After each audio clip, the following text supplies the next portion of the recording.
Hello, everybody, and welcome to another episode of Face the Truth. I'm going to keep this intro nice and short so we can get into it. But first, thank you to WACOM for your support. So far, 19 people from all over the world have won Cintiques for participating in this podcast.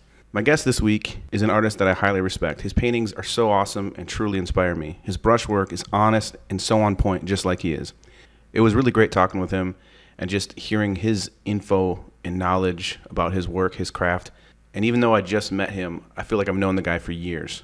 With ginormous respect, please welcome my new pal who likes to say fuck and fucking more than anyone I've ever met in my entire life, fucking Nicolas fucking Uribe.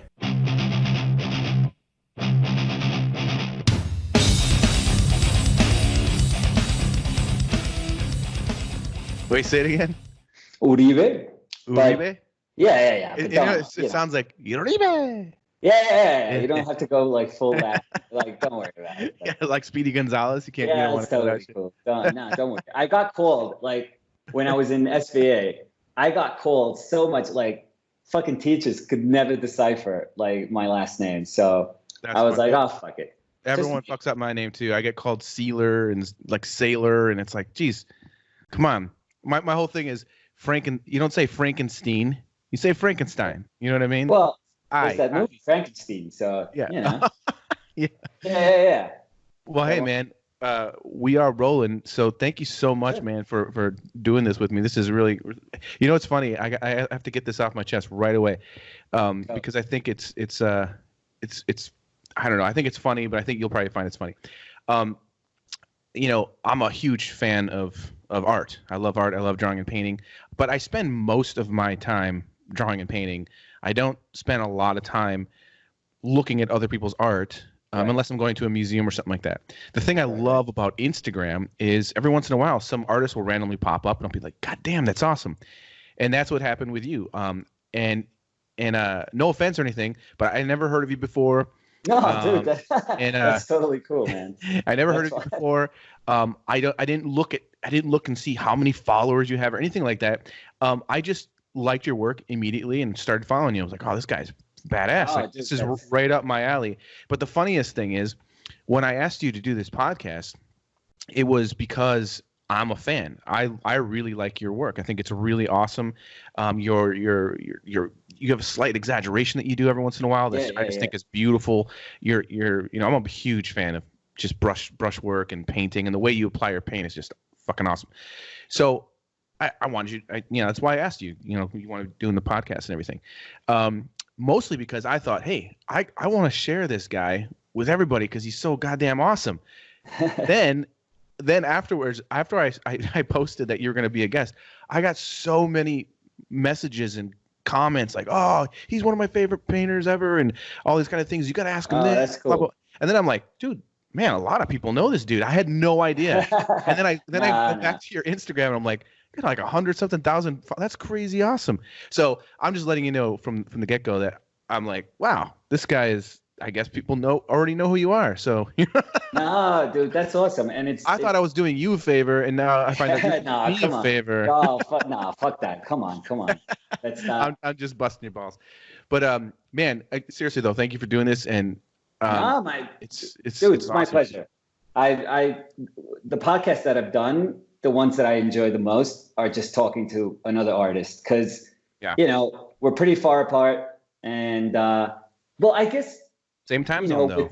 Right. But with what you do, I think at our core, we probably connect a lot because I do fucking love and enjoy like pushing and distorting, not as far as you go. Cause that's, I do have like things that I want to like, kind of juggle and see if I could balance. But I've always kind of seen your work as like, wow, like possibility. That's what I find fucking awesome. Like if I look at, I was pushing this and suddenly I see something you do and I'm like, fuck that. Like he's pushing it far more than I would have ever done it. And it works. It wouldn't work for me, but I'm like, I love that, there's a community where we can actually see how other people explore limits. Oh yeah, for sure. That's incredible. Like, so I guess like in a sense, like I do find like a lot of like resonance with what you do. I would never be like a good like caricaturist. And I don't want to pin you into that because you're far more than that. And I've seen your like skills doing like traditional stuff, and they're fucking incredible. But Thanks, man. But like I said, like I actually enjoy artists that, you know, show me like, okay, this is how far you thought you could take something. Now look at somebody else who's pushing color, who's pushing distortion, gesture, and that just keeps us like super fresh. I feel that in no way is like competing, but like not in the bad sense. It's not like we're competing for a job. It's not like, you know, I'm going to take covers away from you, or you're going to walk into a gallery where I'm at, or it's nothing like that. Like that's all like trash. It's just like looking at another artist and saying, fuck, that's so cool. Like literally like celebrating what, you know, this other person is doing and saying, I can actually grow from what you're doing. I can actually learn, not just copy shit, because people have it in their mind that these sort of things, sometimes they fall into a category that's like style. Yeah. But I've never understood that comment. Like you probably get it a lot too, but oh dude, I love your style. And I'm always like thinking, what is my style? I have no fucking clue what my style is. Like, I don't really understand so much what I do formally. I always think like every single piece I do, it's like a beginning, and then I start kind of slightly pushing things, but it all kind of stems from like, okay, I have this place that I want to start. Let's see what that place is actually telling me to do, and let's see how I can navigate that.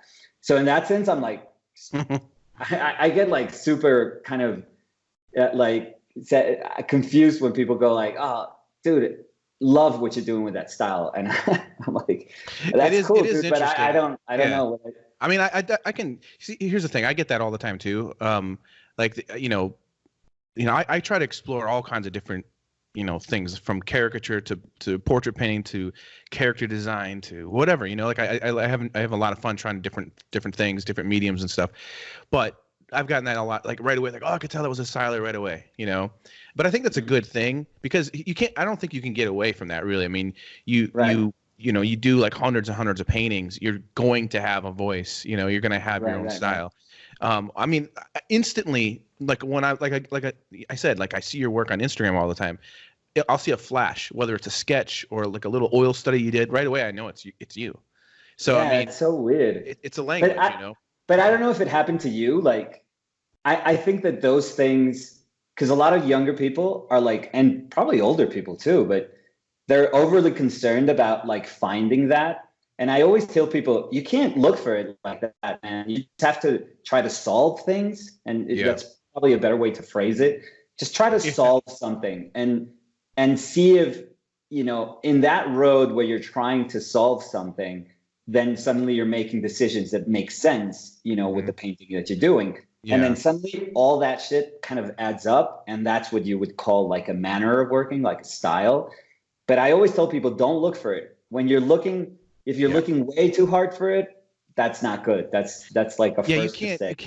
You can't make yourself have a style. I mean, most of us start off, I think, by, like for me, at least, I, was really into certain artists, and I just so badly, I'm self-taught for the most part. So I would see an artist that I really looked up to, and like, man, that's exactly what I would like to do. And I would work really hard to try to figure that out. And then I would get to a point where I would get it. I'm like, oh dude, I can do this now. And then all of a sudden that artist really wasn't an inspiration for me anymore. And then I would look for another inspiration. And through years of that, I became my own style, my own technique. Right. And it's really interesting. I don't know if you know who Ishmael Roldan is. No, I don't think so. But he is he was a really good friend of mine. He passed away in 2009. But he was a really well-known caricature illustrator. Did a lot of like Wall Street Journal, New York Times, and that kind of stuff. He always did like this big head, little body, but like a forced perspective. And so he was a really early influence on my work when I was just getting started. And I tried so hard to like try to do his, exaggerate and just technically like cross-hatching everything to try to get that style.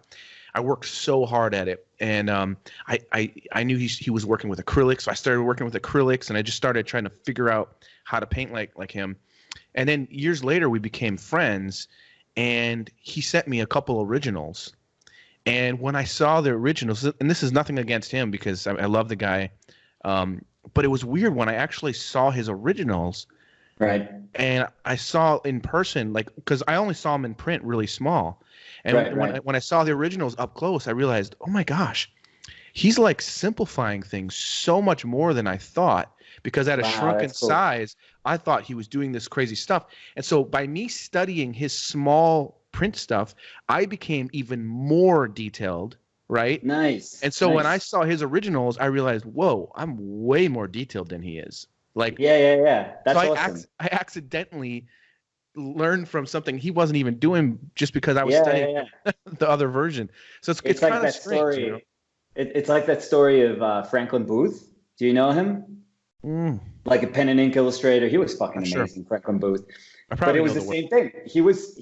You've probably seen his work. He was self-taught, so he would see these wood engravings like in magazines and in the newspaper.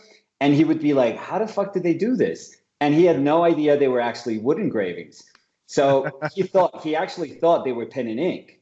So it's like, they're fucking insane. So his pen and ink illustrations, it would be this guy that, wasn't really understanding that, actually those lights are just, people carving out, wood. You don't have to reserve those fucking lights because that would be insane. But he thought that was the way they would do it. So he actually reserved all those things. And when you see his pen and ink drawings, it's like, this guy is fucking crazy. So that's awesome because it's like trying to figure something out, but sometimes it's even better not knowing because you're like, you got yourself into like a new problem that you have to you have to work your way out of it. So I think that's awesome. I think that's fucking awesome. I think artists should always have like a little bit of information, not the whole, just to see how we can, work ourselves, out of that problem. So yeah, exactly. No, I totally agree with that. I mean, I think that it's important, like, for example, I mean, you go to the museum and you look at a Rembrandt or something like that, and you can read about what his technique was and everything like that. But even if you try to do it yourself, you're still not doing. No. It's like you can only be your own artist, and and I think some people think, do you know who Sebastian Kruger is? Oh yeah. He's okay, so years and years ago, like I think it was 2003 actually, I went to this art convention, caricature convention thing to because he was supposed to be doing demos or something, and I was like, I have to see this. He didn't do any demos or anything, which was a bummer, but he did kind of like a talk, and it was the funniest thing to me because you could tell he was getting really annoyed. During his talk, he was like, people would raise their hands, they have questions, and he'd be like, yes, and they'd be like, what did you paint that one with? He'd be like, acrylic. And then they'd say, oh, okay, and then the next one, and he's like, yes, what'd you paint that one with? Acrylic. And at one point he got really annoyed and he goes, acrylic. It's all I use. He was just like, and then someone goes, this was the best part. What brand do you use? Oh, fuck. And it's just do you think if you go out and buy the same acrylics that he uses that you're gonna somehow paint that way? Oh yeah, no. No. I tell this story, but my teacher was this incredible artist, Stephen Issel. He was my first painting teacher. He used to have this medium. He still uses it. It's like fucking sap. It's like molasses. I have no clue how he still paints with that medium, and he would have specifically like this fan brush that he would use just to apply paint. Oh, I think I know. I remember. Yeah, and I remember all of us. Steve Issel. Oh, okay, yeah. I do know. Know this artist, yeah.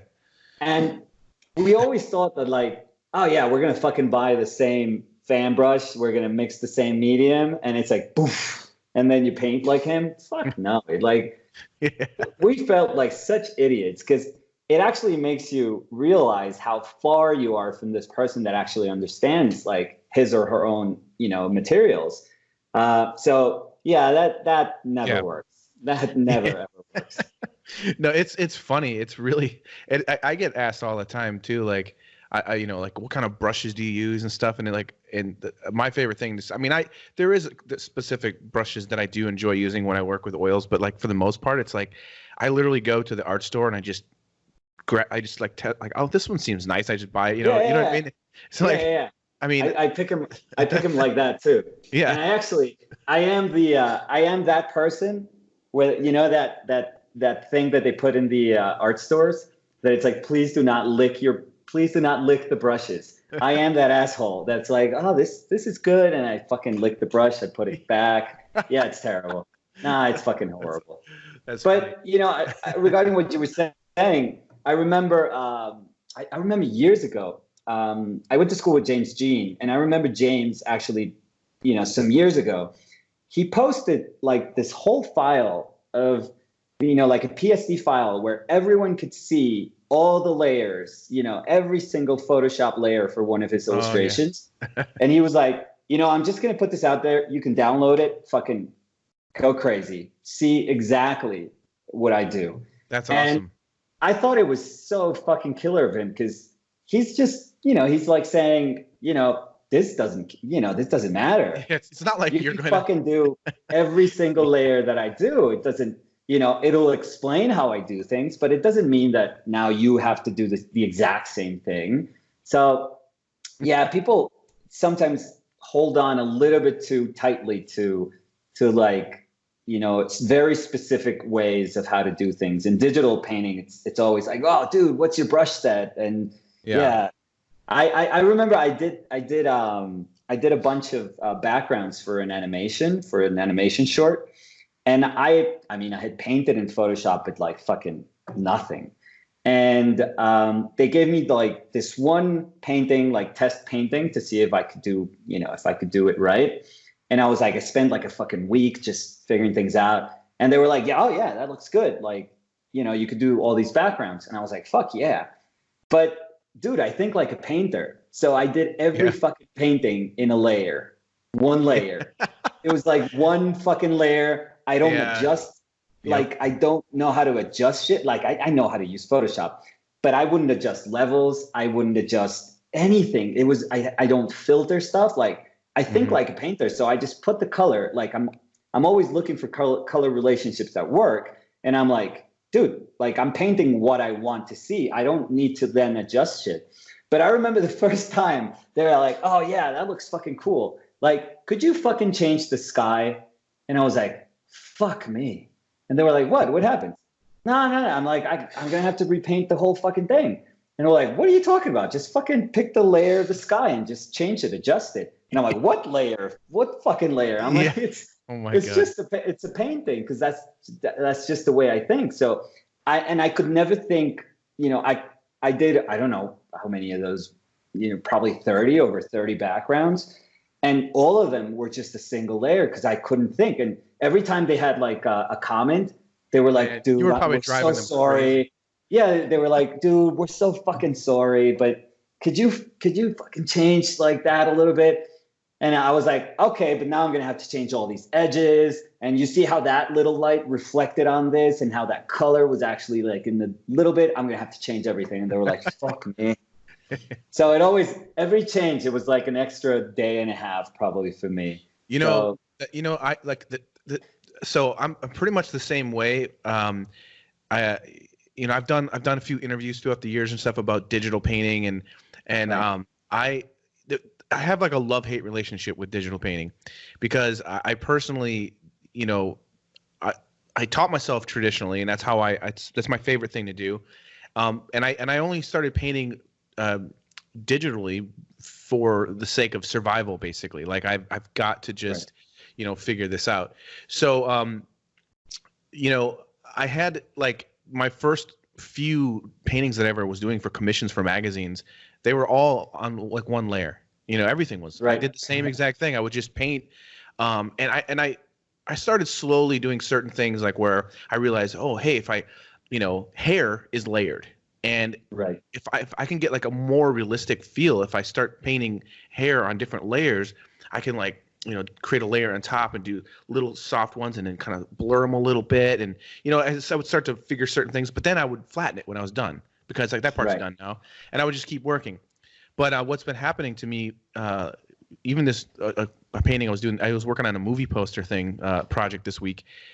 It's weird because, now the way that I work is I know that almost even with a magazine cover, you can't paint how you would naturally paint because everyone's thinking digitally, all art directors, everything, because hey, we want to be able to slide text behind their heads or so normally when I'm painting like a character with a background, I'm thinking about, okay, I'm painting his hair, I'm going to soften it into the background, I'm going to use the light of the sky to reflect on the hair and all this kind of stuff. Yeah. You can still do all that, but you have to think, okay, I can't do that in the same layer because they need to do, they might want to change something in the background. They want, and it starts to like kind of mess with your thinking, there's a few things on this poster thing that I was working on this week where I have like these background elements that it's annoying that they're on different layers because it's affecting actually how I want to make the person in the front feel. Right. And it's one of those things where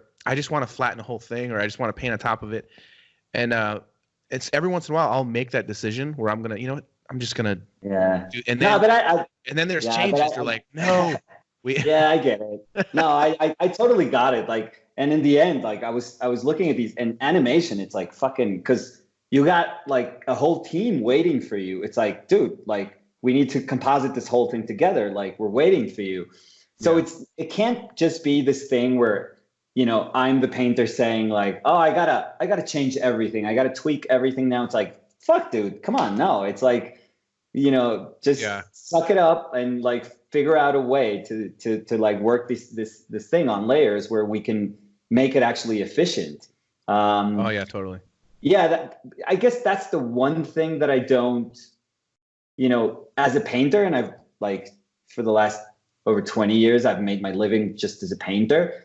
I don't think efficiently. Like I've always just done whatever the hell I want to do. I've been lucky enough to be able to do it, but I'm never thinking like, oh fuck, I should like take, I should take my time doing this, or I should do this more quickly. Like I'll say, no, if this painting requires me to paint for months, that's it. If this other painting can be solved in a couple of hours, then that's it. Like I never question like the nature of those things. So for me, it's very weird to like kind of step into these things. I'm guessing like video games are the same thing. Like you got to be part of like this machinery that's like going. It's like you can't just take the time you need, or it's like, oh, I could make this a little bit better. Or I remember having this moment where I fucking like love Craig Mullins. It's like god awesome. Of like digital painting. And one time they were giving him a ton of shit because he had worked on top of a painting and he had started to like push things around, manipulate all. And people were like, oh, you fucking hack, you work on top of photographs and paintings. And he was like, I was like, dude, if you give this guy fucking a week to do a painting, he can paint circles around anyone in this fucking planet. Like if you can't see that, then you're fucking insane. And he actually came out and he doesn't have to defend himself. He's like so fucking incredible that he's above all that. But he was like, that's not the issue. The issue is like, I have to do like 100 of these. And when I work for the movie industry, they are expecting like that right away. And I have to be able to solve that problem, like to say, fuck it, I can't take the time that I would love to take, with this painting. I have to actually do this in a fucking, I have to give 5 paintings in this week. So, so people are a little kind of, when people don't get that, they're kind of crazy. But I actually understand that. It was, I probably, I would probably love to work on, something like that again. But I definitely have to like put myself in the mindset of saying, it's weird because you are, mostly an oil painter. So, that's definitely, I know a lot of artists that that go back and forth like that. And it's interesting too. Like one of my good buddies, Grigor, he's an amazing oil painter, and but his digital paintings, like when I first see him right away, I'm like, I thought it was an oil painting. Like he has actually been able to like bridge the gap between where it's just like he just does the exact same thing. Doesn't matter what medium, and he pulls it off so well, and it's awesome, And it's weird though. What drives me nuts, or what's strange, is like there's so many artists out there who are just pretty awesome, not oil, but digital painters who I find out they've never painted before traditionally at all. And if you gave them like traditional paints, they wouldn't even know what to do with it. But yet they're doing these incredible digital paintings. It's like, wow, this just blows my mind. But they think as painters though. Yeah. They really, it's trippy. When you see how they, figure out like how to apply color and color relationships, it's like they're fucking painters. It's like the same thing. Like the only thing that changes are tools. But yeah, I get a laugh when I see people go like, but you got to realize that like these are like there's a new school of like all these professionals that fucking started with Photoshop when they were like 12, 13. Yeah. So that's the tool they know. But I love when they go like in Instagram, they go like, I went fucking old school. Like I grabbed a pencil and the paper, and I'm like, oh, dude, come on, man. It's a fucking pencil. Come on. Yeah, old school. Yeah, but it's like, I'm getting, I'm kind of getting this. And I'm like, a pencil? Fucking doing marks? But that's funny. No, I always laugh. It's not. It's not bad. It's just another tool. But again, I always go back to like Craig Mullins. He has this talk. I think you can get it online, where he speaks about like the values of like traditional work, and it's not. I would never say like, oh, this oil paint, that's that has more weight than a digital paint. Fuck that. It's the same thing. It's painting. But he says it's not about one being more important than the other. It's what one can teach you that the other can't. So he does like, Craig Mullins does like amazing watercolors, fucking incredible watercolors. And he speaks about like the commitment, where you're trying to figure something out and you say, okay, this has to be this shape of color. And you just put it down. And that thing that a traditional medium teaches you is just that, to not have fear, to not rely upon just your brain saying Command Z or Control Z and just go back, or history. Oh, let's try this out. And then, okay, it didn't work out. Let's go back in our history and to a previous state. Like, it's actually saying, okay, you have to solve this. Like, what steps are you going to take to solve this? Mm-hmm. And the traditional medium is just going to be like, okay, that didn't work. Go do another one. Start over again, and build everything up again. Build it from like, it's like a staircase, like a good relationship on top of a good relationship on top of a good relationship, like a good choice on top of good choice on top of good choice. And I always tell people like, fucking, you can paint digitally your whole life. That you could be a digital painter. You could be a painter that does digital painting. In my mind, those are the same things. Just give yourself the chance to like explore what traditional mediums can teach you, so that you can become a far like more complete, like more integral, like digital paint. That's about it. Yeah. I would never like say, oh, that's like scrub shit. Like, oh, you're doing digital work? Nah, fuck that. No. I've seen digital painters that I'm like, fuck, that's so good. From a painter's standpoint, I look at it and I'm like, fuck that. That's like an amazing painting, period.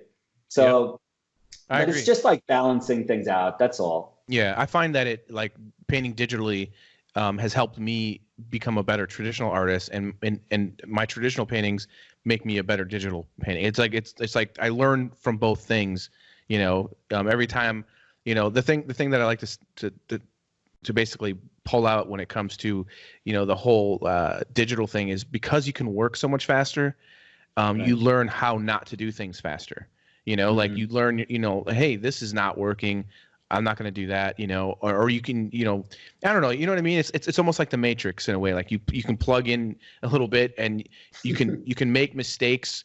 And then when you go back to painting traditionally, like, okay, I learned how not to do this one thing when I was working digitally, and I'm going to try to apply it differently to this.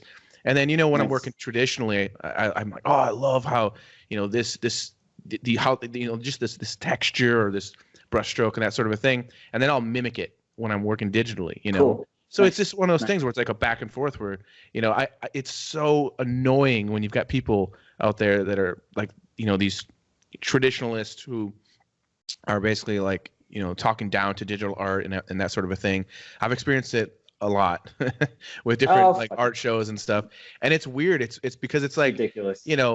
I'm I get like blown away when I see, there's still a handful of really awesome traditional artists out there that are working in editorial and different publications, and that blows my mind because the deadlines are so insane. Right. There's just so many changes and so many things that come into play where like there's no way I would ever consider working traditionally for publication or that kind of thing. It's just stupid for me. Right. But then I applaud those guys that are still doing it. It's awesome. Like I'm like, wow, good for you, dude. That you like. Oh, dude, you see like James Gurney doing National Geographic stuff. Like he's a fucking legend. Like he. Oh yeah. And he has to do something, and he's like, no, and I actually sculpted this dinosaur first. So I can understand how. I'm like, oh, fuck you, man! Like, I went and I got pregnant by a dinosaur, and I gave birth to a dinosaur, and then I painted it. Nah, James. I always tell people like James is like this gift to humanity. He's like probably the last. I can only think of like, from that kind of school of like, the golden age of illustration. Oh yeah. It's like. Gregory Manches is like fucking incredible, but James Gurney, he's insane. Awesome. Like he's just from another era, from another planet. Like I always tell people, just enjoy him. Just fucking look at what a person that's absolutely committed to like what's awesome his life. This what's awesome about him too is that he is so willing to share. He shares so many videos and demos, and hey, this is me sitting in a cafe, and if anything, he's showing like a really great example of what it means to be an artist. I mean, the guy's always somewhere sketching and painting. Oh, it's crazy. It's inspiring. Crazy. Yeah, I always tell people like he's probably the most generous teacher you'll ever find. It doesn't matter. Like I had amazing teachers I fucking love, and I'm gonna love and respect until the day I die. But fucking James puts information out there that people are charging for. He'll put videos out there that he could care less. And he just does it to build up this blog, because he has them into like this blog. And I always tell people, just check that out. And when people actually ask me about color, color theory and, color theories for painting or color application for painting, I always tell them like James's book and Richard Schmidt's book. Those are like Color and Light and Alla Prima book. Like fucking, those are like probably those are actually two of my favorite books too. Yeah, those are like two of the best books you could ever get, just to like really, really work on like basics and like fundamentals of painting. So sure. James is like. So yeah, that's pretty awesome. Yeah, like James Gurney is one of those artists, and you mentioned James Jean too. Like those, there's James amazing artists that just so inspiring. I wanted to ask you though, like you were born in Madison, Wisconsin.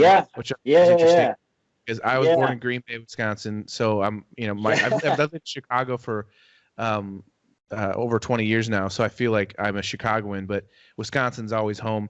But your family's actually from Columbia. Yeah, and you were that's right. there and then went back to Columbia. Can you talk? Right. I'm curious because I don't know anything really about Columbia, so I'm curious about it. Awesome place. Yeah, I've heard. Now, my father was studying, and he was actually working for the university where he studied, and they actually gave him a scholarship to go to University of Madison to do his master's, and then he actually stayed afterwards and did his PhD. So they actually ended up living there for over 10 years. And if anything, they are the ones who would be like, hell yeah, we're from Madison.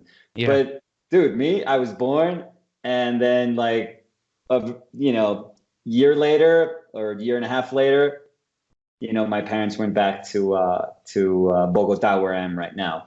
Yeah. And then I grew up here, and I went to school when I was 17. I went to SVA when I was 17, and I went to school in New York. I lived in New York, and at some point, I always tell the story. I was working at an illustration studio because I actually graduated, as an illustration major. I was fucking loving it. It was good job, good pay. I had, a nice apartment in Weehawken in Jersey. I was like, it was a ton of space. It was really nice. But I was like, I'm not fucking painting. I'm not doing the thing that I love to do.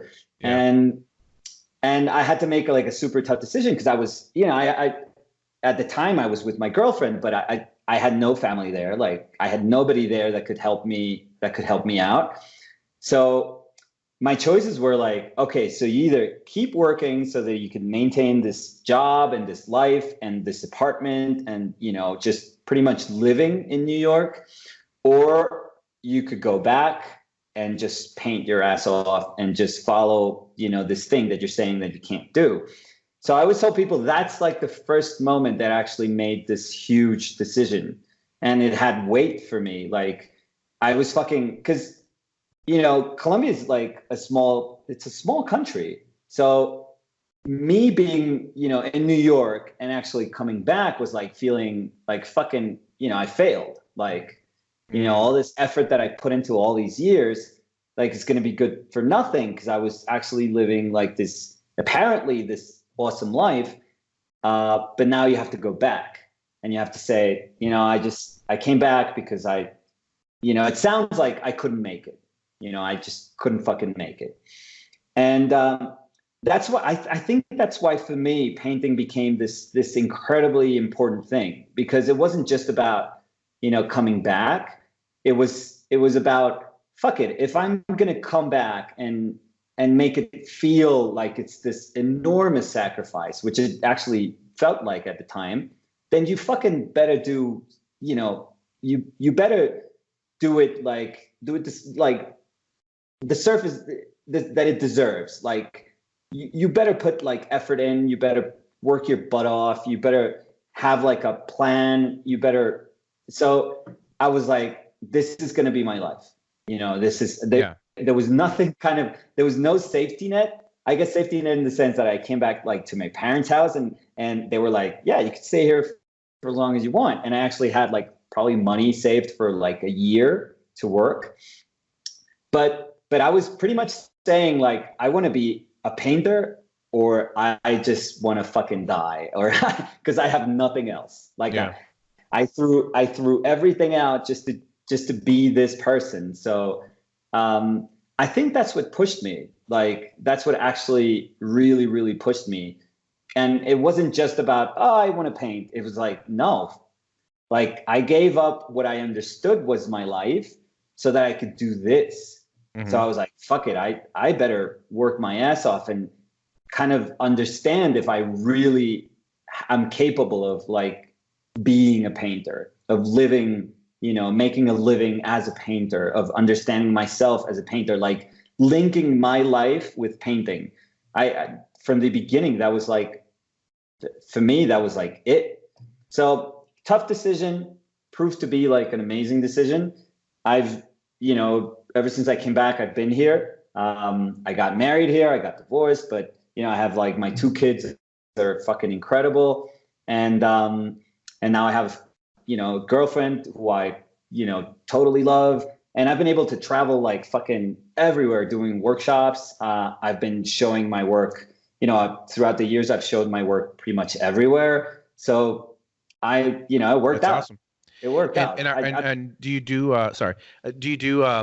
mostly like what kind of work are you doing to make a living? Are you doing gallery shows? Are you doing, like a lot of commissions for people?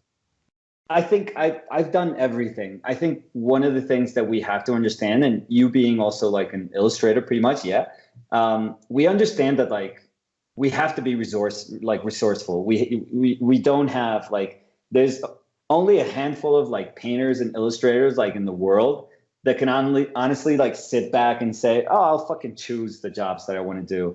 It's like for most of us, we have to like work at, we have to like find possibilities or create like our own possibilities. And that's what I actually like loved about illustrating. It just gave me that mentality that like, dude, you're going to be alone. You're fucking the rest of your life. Like it depends, on you. Like this is up to you if you want to make it or not. And you have to be intelligent about it. And you have to, do whatever you need to do. Cause when I was illustrating, I fucking had like a couple of jobs that I was like, fuck yeah, this is like awesome job. But I had like tons of jobs that I was like, oh, this is so much crap. Like, but I have to do it. Like I have to push through. So for me, it was, I did start, and I've had like tons of shows. Like I've done gallery, like sort of the gallery network. I started with a smaller gallery, medium-sized gallery, bigger gallery. And now I'm with galleries like kind of all over the place.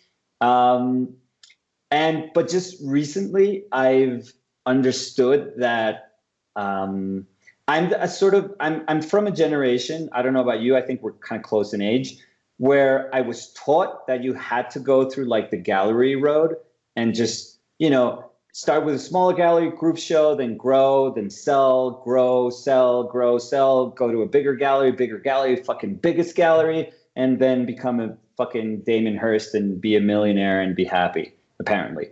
But I was kind of in that road where you're only thinking about, oh, I have to do another show, I have to sell out, I have to sell fucking everything, and then if I sell everything, I can ask for better prices, and then you can paint bigger, and everything just seemed bigger and bigger and bigger and bigger, and you're part of this like machinery that just keeps going and going. And I was doing that at the same time I was teaching at a university, a visual arts faculty in a university. But at some point I was like, fuck this. Like, I don't like this whole kind of circuit. I don't feel I can be part of it. For the people that feel comfortable just doing that, that's awesome. Like if it works for you, fuck it, man. Like it works for you, great. Like that's awesome, good for you. Like go fucking kick ass. That's great. I can only speak about what works for me. I can only talk about myself and what works for me. Yeah. And for me, I just didn't feel comfortable. I just saw myself in like this kind of endless loop and this pressure of doing bigger things and more expensive things, and always feeling like that pressure of like, you're only as good as like, your last show or the last painting you sold or not, or were not able to sell. And I thought, I started becoming more and more active, like in social media. And I was like, okay, this is like a community that actually can have like this, sort of uninterrupted bond with. Like there's nothing, if I say something stupid, they'll listen to something stupid. Like there's no distortion in that message. And I was like, I fucking love that, because I've always fucking loved, like I've always loved like my students, like I've always loved being in a class atmosphere, like I've always enjoyed doing talks and stuff. So that's what I've always wanted to do. So I kind of concentrated, like for the last couple of years, I've been concentrating on doing workshops. I can sell my work, like I sell, work through galleries, but I always tell galleries, I'm going to sell, like I'm not beholden to any of you. I'm not going to sign anything. I want to be able to sell one of my paintings if I fucking want to. I'll just put it in my Instagram, and if I can sell it, you have to be cool with that. And I love, it's not about having like this power trip. Are they cool? Owning your work. Yeah. Okay. Yeah, because I don't want to be like, I'm not trying to be this huge artist. I'm just trying to do like this, like the shit that I love to do. I just want to keep doing it. That's all I've asked out of life. Like, this is what I love to do. Just give me a chance to keep doing what I love to do. Like, if I make money, that's great. Sometimes I make a lot of money, sometimes I make less money. It doesn't like I've never been like that. That's never been like my north. Like, it's never been like the thing that I look at and say, oh fuck, I got to do better and better. No, fuck it. I always tell myself like, I just want to keep doing what I love to do. If I want to experiment, I just want to be in a relationship with a gallery that they can tell me, dude, go ahead, go crazy, like experiment. Yeah. And if they don't care about those paintings, fuck it, I'll sell them myself. Like I don't, I've been able to sell like a ton of paintings through Instagram and good prices. People are awesome, and it's like this direct relationship, and I'm totally fine. Yeah, that's awesome. I've done that, and I've done like 2 Kickstarter projects, like editorial projects, which I found like they're super cool too. Last one was like super nice. People were like incredibly generous, and I have to send. I'm probably going to be shipping it in June, so we're only like 2 months away. So that's fucking incredible. Like, and I always tell myself like with the last book I did, like I tried to do a good job, like like.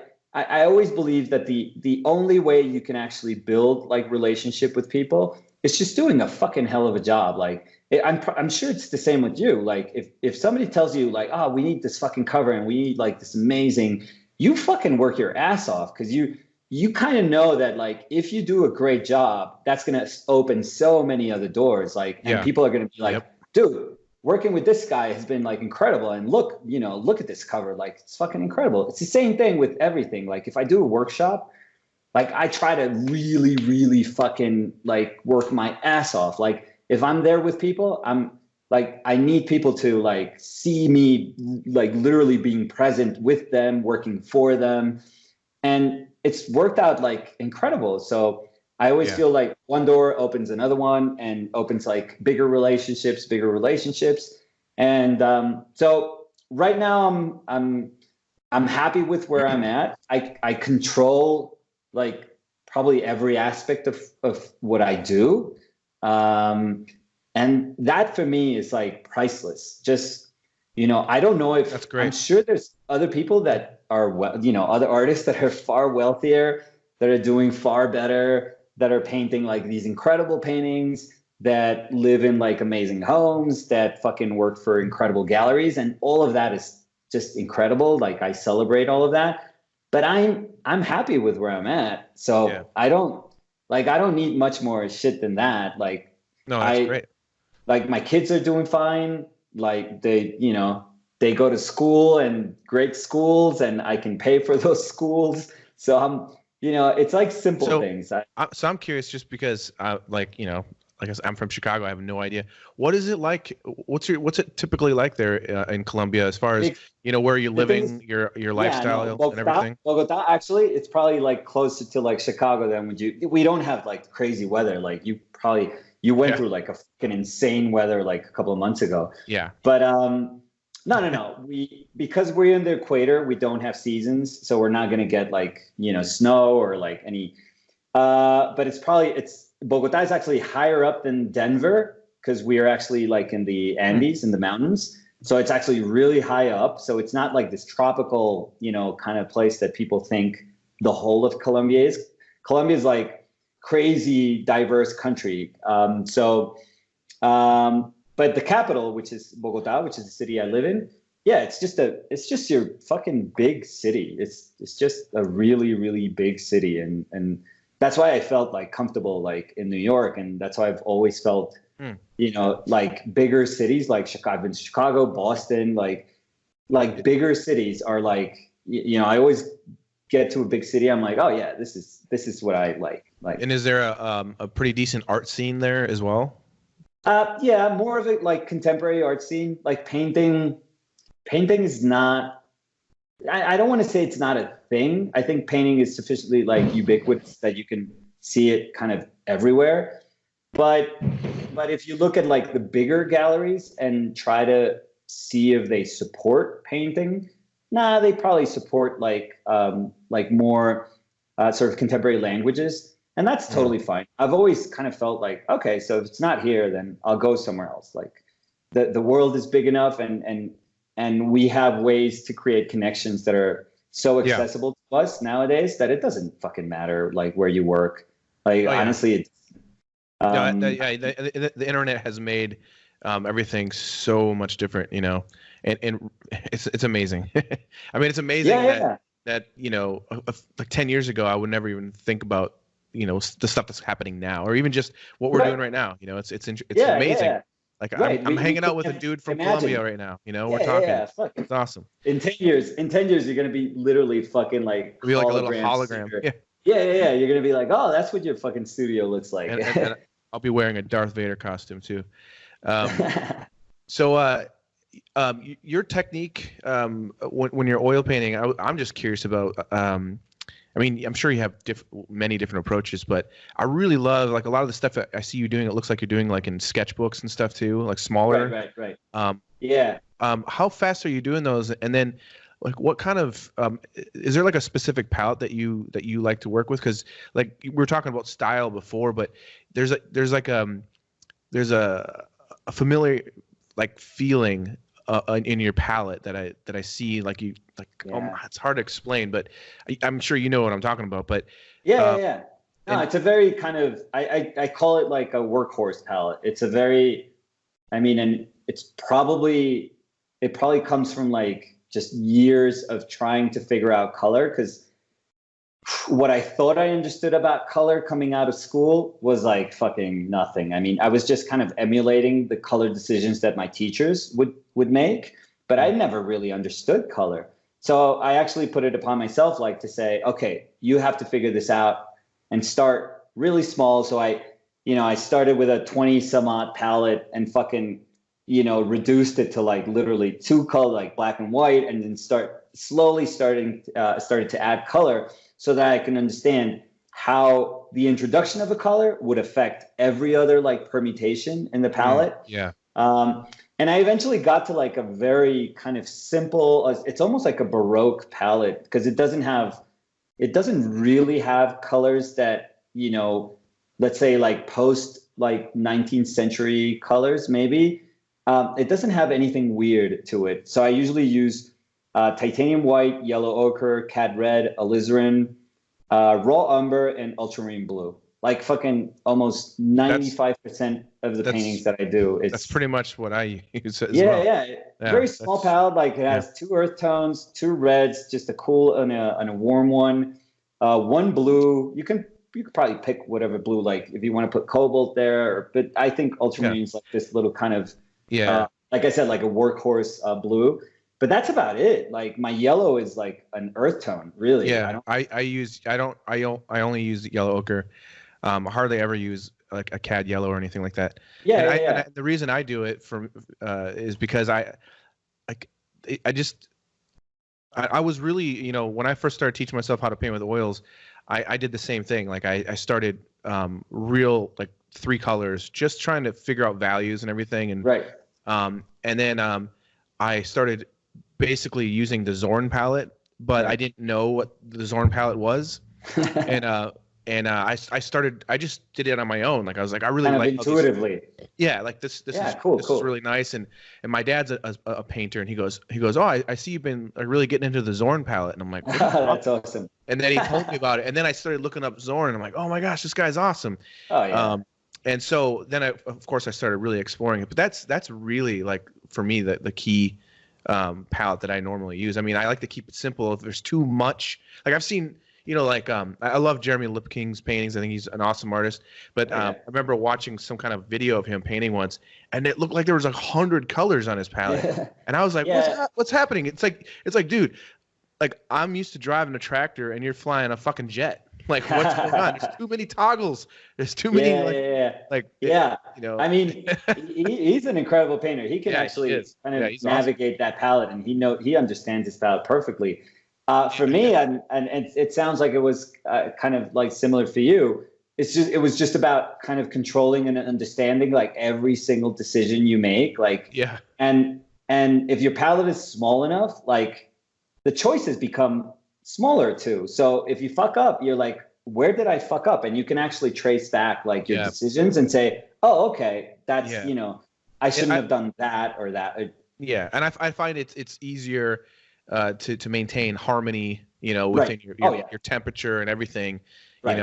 I mean, my main focus when I'm painting is, well, first and foremost, it's the drawing, the structure, and then it's, the values, Right. So when I'm painting in color, I'm thinking values and temperature, and as long as that's working, I feel good, Yeah.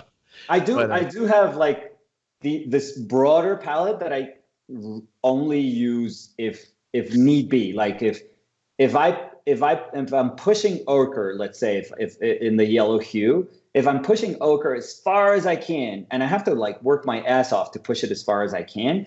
If I hit a wall and I go like, fuck, like I really wanted more saturation, like I really wanted like a higher chroma, but I'm doing my job. Like I'm actually working my ass off just to try to make that yellow ochre look like fucking gold. Yeah. And if I feel like I need it a little bit further, then I fucking have like lemon yellow and I put a little bit, and then I expand that the possibilities that I have. Yeah. But I always tell people like, don't fucking lean on your color. Don't say, okay, yellow is going to do the hard work for me. Like, no, fuck it. Like color is not supposed to do work for you. You know, you're supposed to control it so much that when you call upon like a color, you fucking like, it's like magic. It's like, it's this incredible thing that you can do with color. But a lot of painters rely upon color. Like people will go like, oh, did you see that blue? It's like, and I go like, yeah, it fucking came out of the tube. And it's like, it's like it's a great fucking blue, but it doesn't mean that like the painter is using it in like this incredible way. And I always, it's not that I'm like, I'm not saying like, oh, fucking like Baroque times, like I'm fucking like 400 years old. No, I can use like super high saturated colors. That wouldn't be an issue. It's just that I feel that for you to like really, really understand how you use color and how to like squeeze every little thing that you can, that is there in color to be used, you have to learn and control it and like totally control it and like fucking understand it like deeply. And, unfortunately painting can be so much shit nowadays that there's a lot of people that just say, oh, I fucking love, I always tell people that it's like, try not to. I hate saying like you shouldn't, but if you're going to shop for color, don't think it's like a fucking grocery like store where you're just picking like bananas and say, oh, look at this is beautiful. Because colors don't work like that. Every single time you think of a color, you have to think of how that color actually behaves with like every other color that's going to be in your palette. So a single color is like nothing. It doesn't mean anything. It's this totally abstract thing. So I do use those colors. I usually for smaller paintings, and going back to what you were asking before, takes me about a day to do those. Like I kind of started working on a rhythm that would kind of let me solve paintings in like a day. I mean, and they're smaller paintings. So that's, it's kind of simple to do that. And are you doing more direct painting, or do you do any kind of underpainting, or is it just? Well, I can totally do an alla prima painting start to finish if that was the case. But because, and again, this is me like illustrator kind of working, because a lot of the paintings that were kind of accompanying the sketchbook project that were meant to be like rewards. I had a tier that had like a reward for paintings. I wanted to keep them like consistent. Like I don't want people to say like, oh fuck, I got the like shitty one. I got the one he did like fucking in like 2 hours. And no, so I did drawing with like a colored pencil. Then I would kind of seal it with a binder, with a transparent binder, so that I can actually paint on the paper. No, well, I actually painted on the paper, like raw paper, and it's actually super cool, but it won't last like a lot. So I would seal it. I actually sealed the back also, because the paper, even like in Moleskins which is the sketchbooks that I use, Moleskins have like fucking incredible paper. But even that paper, which has like super nice weight to it, it'll warp. It'll totally warp when you're just applying a transparent medium on it. So I actually have to paint the back so that kind of balances itself out. So I go 2 coats on the side that I'm painting, 1 coat on the back.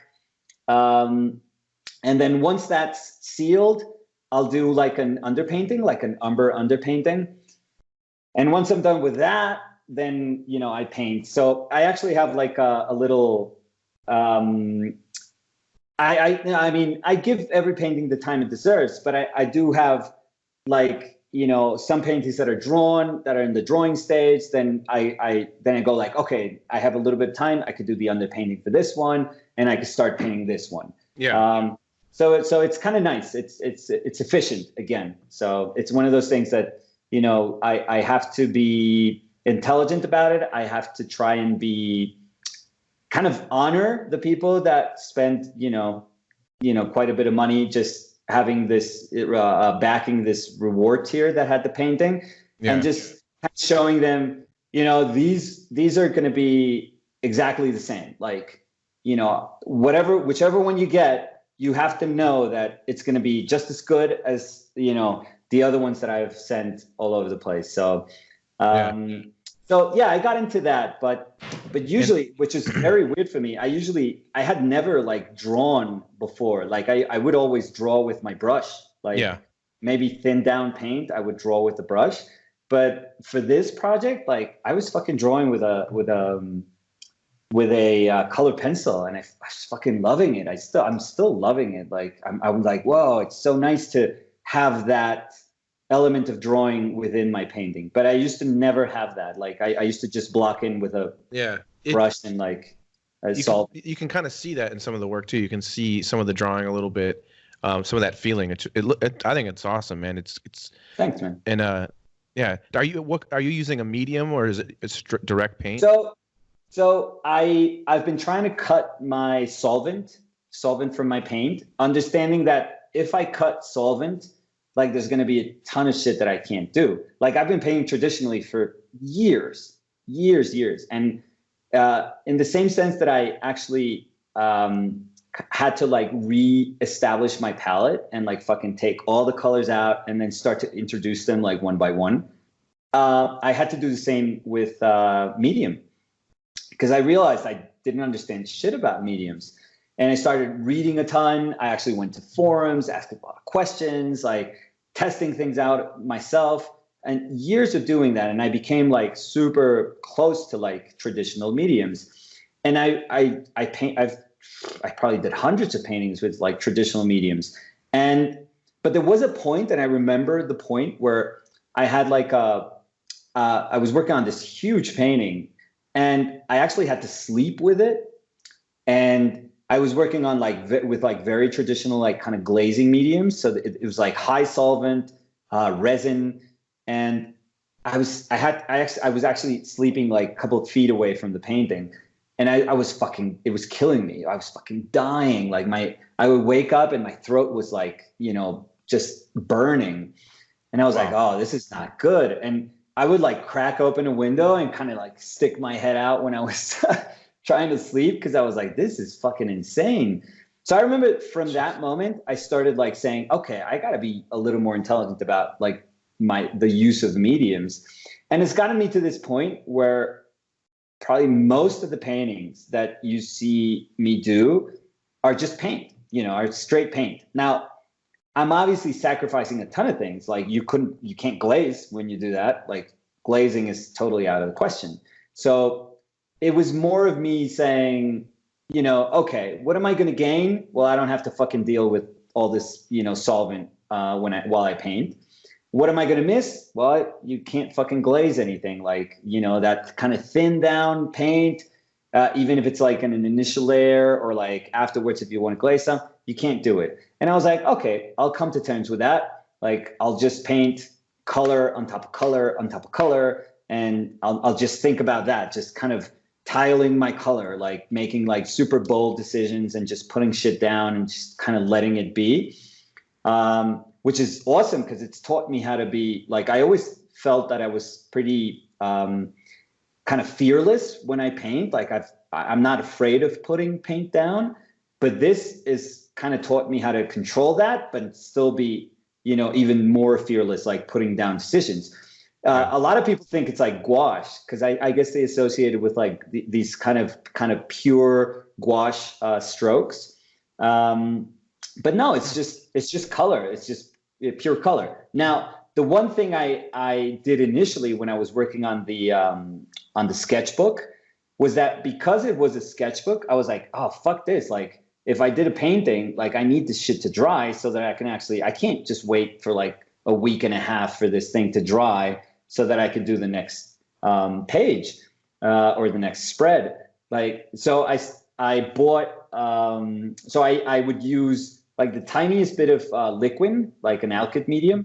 Yeah. But what has proved to be even better than that, I started working with titanium white that Michael Harding does that has dryers in it. It actually has dryers in it, which is not great. But since I'm doing like an alla prima painting, like it's just one layer, fuck it. Like it doesn't like that white would be an issue if you were layering kind of paint, because it would be it would be really strange to like try to understand like the drying like ratios, the drying times between layers.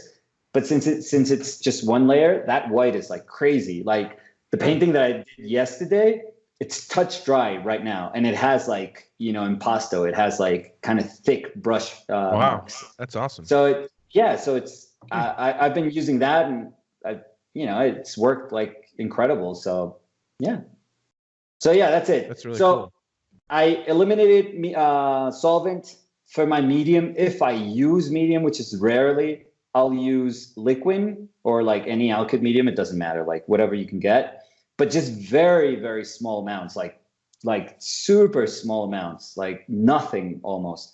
And just straight paint and just, teach yourself how to be kind of bold with your strokes and your decision making. Yeah. And that's about it. I was actually using liquid on this. I had a past portrait I had to do. But it's like, I think the last 3 paintings I did, I used it. I had never used it before. But the stuff works pretty good though. I mean, it's kind of crazy. Yeah, it's kind of weird. The next day you're like, oh my gosh, this is like dry. Yeah. It's very strange. It's magic shit. Yeah, I know people that use it for like, they'll use it to do the underpainting. They'll use it as a medium while they're painting. They use it as a glazing medium. And they'll use it as varnish, as fucking like a final kind of coat. Oh, really? Yeah, which is nuts. But that seems strange. The one thing I always tell people is that alkyd mediums, they actually transform when they dry. It's not like traditional, like let's say resins, like Damar varnish, that when they dry, they just oxidize and that's it. They're kind of alive. No, like alkyd mediums, they fucking kind of like acrylic paint, it kind of transforms. So you can't really dissolve alkyd, with, I guess you could dissolve it with like thinner, with like paint thinner, but obviously that's going to fucking kill your paint. So for people to do like restoration, or they're concerned with like more archival stuff, when they see liquid, they're like, oh, fuck that. Because let's say if like one of my paintings yellows in like 100 years, it's fucking yellow. Like you can't lift that shit up. It's impossible. It's going to be impossible to like have a solvent that's strong enough to like lift it, but not damage the paint that's underneath. So again, it's choices. I don't I don't care about longevity. And so that's not a concern for me. When you're working large, are you working on canvas or do you work on panel? I do have, but dude, I fucking because it's been like, I mean, I've done other paintings on canvas on the linen that I usually use, but fucking working, I'm looking to the side because I'm watching the paper, but fucking working on paper has been like incredible. Yeah. What kind of paper are you using? Is it the Moleskin stuff? Paper. Yeah. I mean, I do have like these dudes in like England. They're called Pink Pig sketchbooks. They make fucking incredible paper for watercolor, gouache. I have tried that paper that, where you actually feel like, okay, this paper is actually, made to withstand paint. And it's super nice. But, the Moleskin paper is like, fuck, I love. I guess because I've gotten used to it, but no, I that's just great. love like kind of the drag it has to it. And are you using like I've done it on both the regular moleskin, but then there's also the watercolor moleskin. That's actually kind of cool. Used that one. That's nice. No. There's like a little bit of a tooth. Put some gesso on there. It's pretty awesome. Yeah, nice. Have you tried the Arches? Makes a really good oil paper. I haven't tried it, but in one of my workshops, this one girl was using it, and I was like, I started working on top of her painting, and I was like, fuck, this is nice. Like, this is really nice. Like, I thought that was super, super cool. Yeah. I've worked on that a few times, and I don't know how easy it is. Like, I don't know what your art supplies, if you have to order everywhere, but we have, yeah. I mean, I'm lucky enough. Like, I got an art store like 2 miles away from me, so it's pretty awesome. Yeah, that's awesome. But every once in a while I'll get like a big sheet of it. But I really like it. I do the same thing that you were saying. What I do is I gesso both sides because so it doesn't warp up. But I really like it's got a nice tooth to it. Yeah. Another thing that I think it was my dad told me. It was either my dad or Sean Cheatham. I can't remember which one. But have you ever tried pumice? Like mixing a little pumice in your gesso? But I did it for pastel. I think it was years ago. Yeah, I did it for pastel because it actually gives it a little bit tooth. Yeah, and it's really nice. Actually grab all the pastel. But I haven't done it for painting. No, I haven't. I don't think I've done. I mean, I've done crazy shit with my surfaces. But pumice, no. I mean, I've done it with like sand, with kind of finely grained sand. But yeah, no, it's kind of nice. I always feel like if there has to be like this super fine balance, at least for me. Yeah. So that the texture doesn't overpower what you're trying to paint. Like if it just kind of juts its fucking face out, like, and says, "Okay, I'm fucking texture." That stuff's cheesy. I don't like that stuff. Yeah, right. Exactly. I see the reason I prefer. I don't really like stretched canvas. I don't like the bounce of it as much, right. And I don't like canvas that's super like thick and textured. Right. And I mostly paint on board, like with either like the last portraits I did is like linen on board, and it's really nice. Nice. I like that hard surface behind it, but I like there to be just a little bit of tooth, so there's something to catch onto. So the pumice stuff's really cool because you can mix as much as you want. Right. I usually put a little like black acrylic into my gesso just so I have like a gray. Oh, nice. Yeah. So I like not starting off with white or whatever, but what my dad does a lot of plein air painting, and we were doing it to prepare a bunch of small panels just to go out painting, and it's just nice because when you're out there trying to paint from life, and there's like if it's too smooth, it's kind of sucks at first to get started because nothing's catching. Yeah. But I don't know, it's kind of fun to experiment with it. But I got a bunch of questions. I don't want to I want to make sure some of these people that send in questions. But before I do that, I want to make a little fun little announcement here to anybody that's paying attention and listening, which you should, because this dude is like literally offering like bombs of knowledge that you need to be listening to. So, anyways, the first person subscribes to this YouTube channel to answer this question correctly will win 1 free year subscription to Adobe Creative Cloud. Nice. All you have to do is find the right episode, listen to this episode. So the question is, who is David Levine, and which of my past guests talks about their influence on their art? So leave your answer in the comments under this video on YouTube and email me at facethetruthpodcast@gmail.com. David Levine is fucking incredible, by the way. Oh, totally hell awesome. Yeah. And he does the caricatures and the fucking watercolors that are like. Oh yeah, yep, yeah. No, he was also a very early influence on me. Nice. And for everyone, if you don't know, because David Levine is actually well known, and he's part of that like Bert Silverman, Daniel Green. It's like my other teacher, Max Ginsberg, like this whole generation of like East Coast kind of painters. But you should also check out Jack Levine, which a lot of people don't know Jack Levine's work, but it's fucking incredible. It's kind of like the same time, but he's he's fucking insane too. Oh, yeah. I love it. It's awesome. Oops. Hold on. So what happened? Okay. Sorry about that. All right. Cool. So the first question I have is from Juan Pinilla, I think is how you say it. The question is, it's for both of us, but it's how do you deal with frustration? Because I'm in my learning process, but too many times I am not feeling happy with my work, and it's really hard to deal with it. I mean, you're always going to be frustrated if you think about it. Yeah, that's kind of what I was. Yeah, if you're not frustrated, you're not doing anything right. Because, this myth about just being able to materialize what you have in your head, come on, like fuck it, that's almost impossible. That doesn't happen that way. But what you can do is actually identify like the intent that you have, like when you're trying to work on something. The closer you are to like really understand, like comprehending what you want to get out of that, whatever it is that you're doing, a drawing, a painting, whatever it is, then you can actually kind of pinpoint where you went wrong. Like, let's say, because frustration stems from like saying, oh, I wanted to do this, and now look at this piece of crap that I'm actually working on.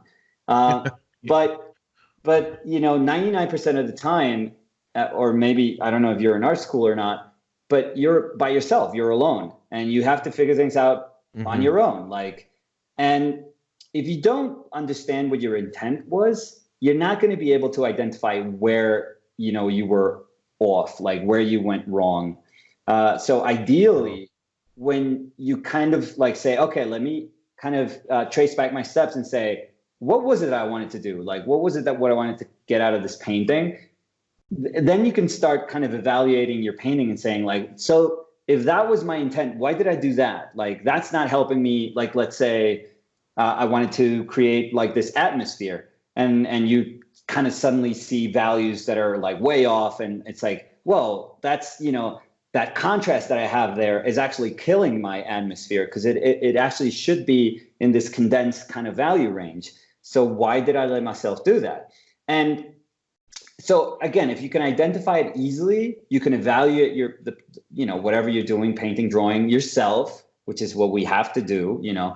I would love to have like fucking my teachers like behind me, every day, so that I can say, did this work? Do you think it works?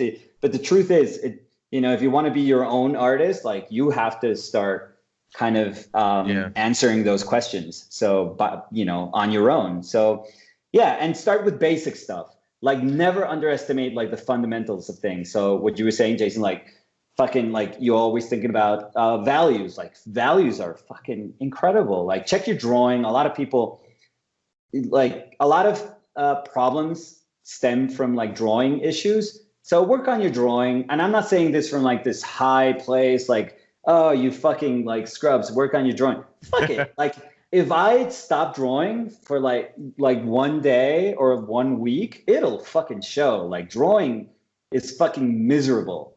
Yeah, and I think like whatever your craft is, the thing that you like. I mean, I've heard stand-up comedians say the exact same thing. Like if they're not going out there, 4, 5, 6 nights a week, they feel way off their game, and they have to keep building it up. I also think that frustration. The whole thing about the frustration is, I think that struggling in your work is actually a really important thing. I think that the struggle in a lot of ways is kind of the voice. People are trying to find out what their style is, what their own original voice is. And I think that voice is struggle, because there isn't one painting I do where there's not some part where I'm struggling a little bit, or there's that voice in my head that says, oh, this sucks, give up, and you have to like just push, you got to push through that thing. Right. And I've noticed that that's what's giving me, a certain look and a certain feeling, is that I pushed through it. If you stop, if you give up, if you quit, you can't let it, break you down. And that's the thing is, I always think that there's that battle with your left brain and your right brain. You got the critical thinking that's like, overanalyzing everything. And sometimes that's overpowering the creative part of your mind that just wants to be free and throw shit at the canvas and have fun. Right. And it's like, no, you can't throw it that way. It's like, we don't do that. It's just kind of interesting, because I do think that struggle is a huge important part of every art form, really. Yeah, you know? Just accepting it as a natural state of, doing what we do, like acceptance. This is going to be tough. I think sometimes like painters we do a disservice to like painting when we put out a video or we do a demo and everything is so fucking like everything works perfectly, or at least apparently everything works perfectly. And what that does is like for somebody who's like checking out like a YouTube video or like whatever, demo or, whatever you pay like on Gumroad for a video, you feel like shit because you're like, like these people know exactly what they're doing. They don't mess up. Like that's what I should be aiming for. Truth is, and I think you hit it like in the head, Jason, like, fuck it. Like almost every single work of art for us, it's like, okay, this is labor. Like, and it's this thing where even yesterday when I was doing this little portrait of my girlfriend, I was pushing towards something and I was like, fuck it. I couldn't get it. Like, I know when I can get close to it, and I got close. And when I look at the painting, I'm like, yeah, it's good, but I didn't get to where I wanted, and I have to carry that. But like you said, like that's what's gonna make us better, because at the end of the session, you go like, fuck, I couldn't get it, and I think I understand why I couldn't get it. So next time, I'm gonna bring all the knowledge from this whole frustration and put it to good use. Yeah, for sure. In my next painting. So like you said, you gotta keep you gotta keep working every single day. I always tell people, just draw your asses off. If you have time to paint. If you have time to paint from life, do it from life. Just challenge yourself constantly. Don't get into like this habit of knowing, of thinking that you know how to do something well enough. Just, if you suck at like plein air painting, fucking go do it. Like push yourself and just make yourself kind of encounter this thing that you don't know how to do. And what's going to come out of that is that you're actually learning. Like if you put yourself in a situation where you feel like shit, like you're going to be learning. That's what learning feels like. So never shy away from learning. Don't feel like you're above learning new stuff. Like just put yourself in that situation and feel comfortable with it. Yeah, no, for sure. That's awesome. Cool. Julia Wolf, she asks, how do you manage your work-life balances, especially with family? I started, and I don't want to make it sound like it's a cop out or like this simple answer, like it's overly simplistic answer, but I just started understanding like my life is just one thing, and so it wasn't like, I have to like be a painter from like 7 till 4, then be a father from like 4 till 8. And then be a boyfriend from 8 till 12. It doesn't work that way. Like no. My life is just my life. And, I'll hang out with my girlfriend and I'll go to the gym with her, and then I'll see my kids, and then I'll paint. And sometimes I'll paint in spots. A lot of the paintings that are in the sketchbook and that are going to be printed in the sketchbook, I was at like a dinner table, just painting. My daughter was doing her homework. Then my niece was like fucking running around like crazy. And I could hear my mother somewhere because I was working in my mother's house. And there was life going on like everywhere. And that doesn't stop me. It's not like, I never tell myself like, I need fucking everyone to shut up because I'm painting here. I'm doing this super important thing that's called painting. Yeah. It's like, no, painting for me is just like this thing I do. But the more I started to accept that it was just part of my life, this natural part of my life, just, again, this extension of who I am, then the easier it was to like started to fit it into places that I thought that it just didn't fit in. And not make excuses to just, tell myself, no, I need to have this time in my studio to actually do painting.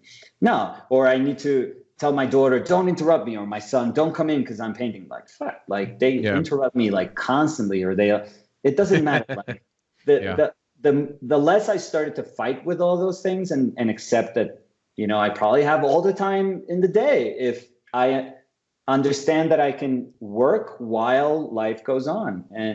And that's probably what's helped the most.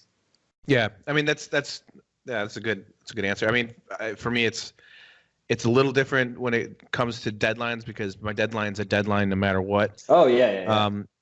Don't worry. When I have like 2 days to do a magazine cover or an illustration, it's like, so I typically try to not paint at night, or on the weekends. I try to keep those open, just like night and weekends is for the family.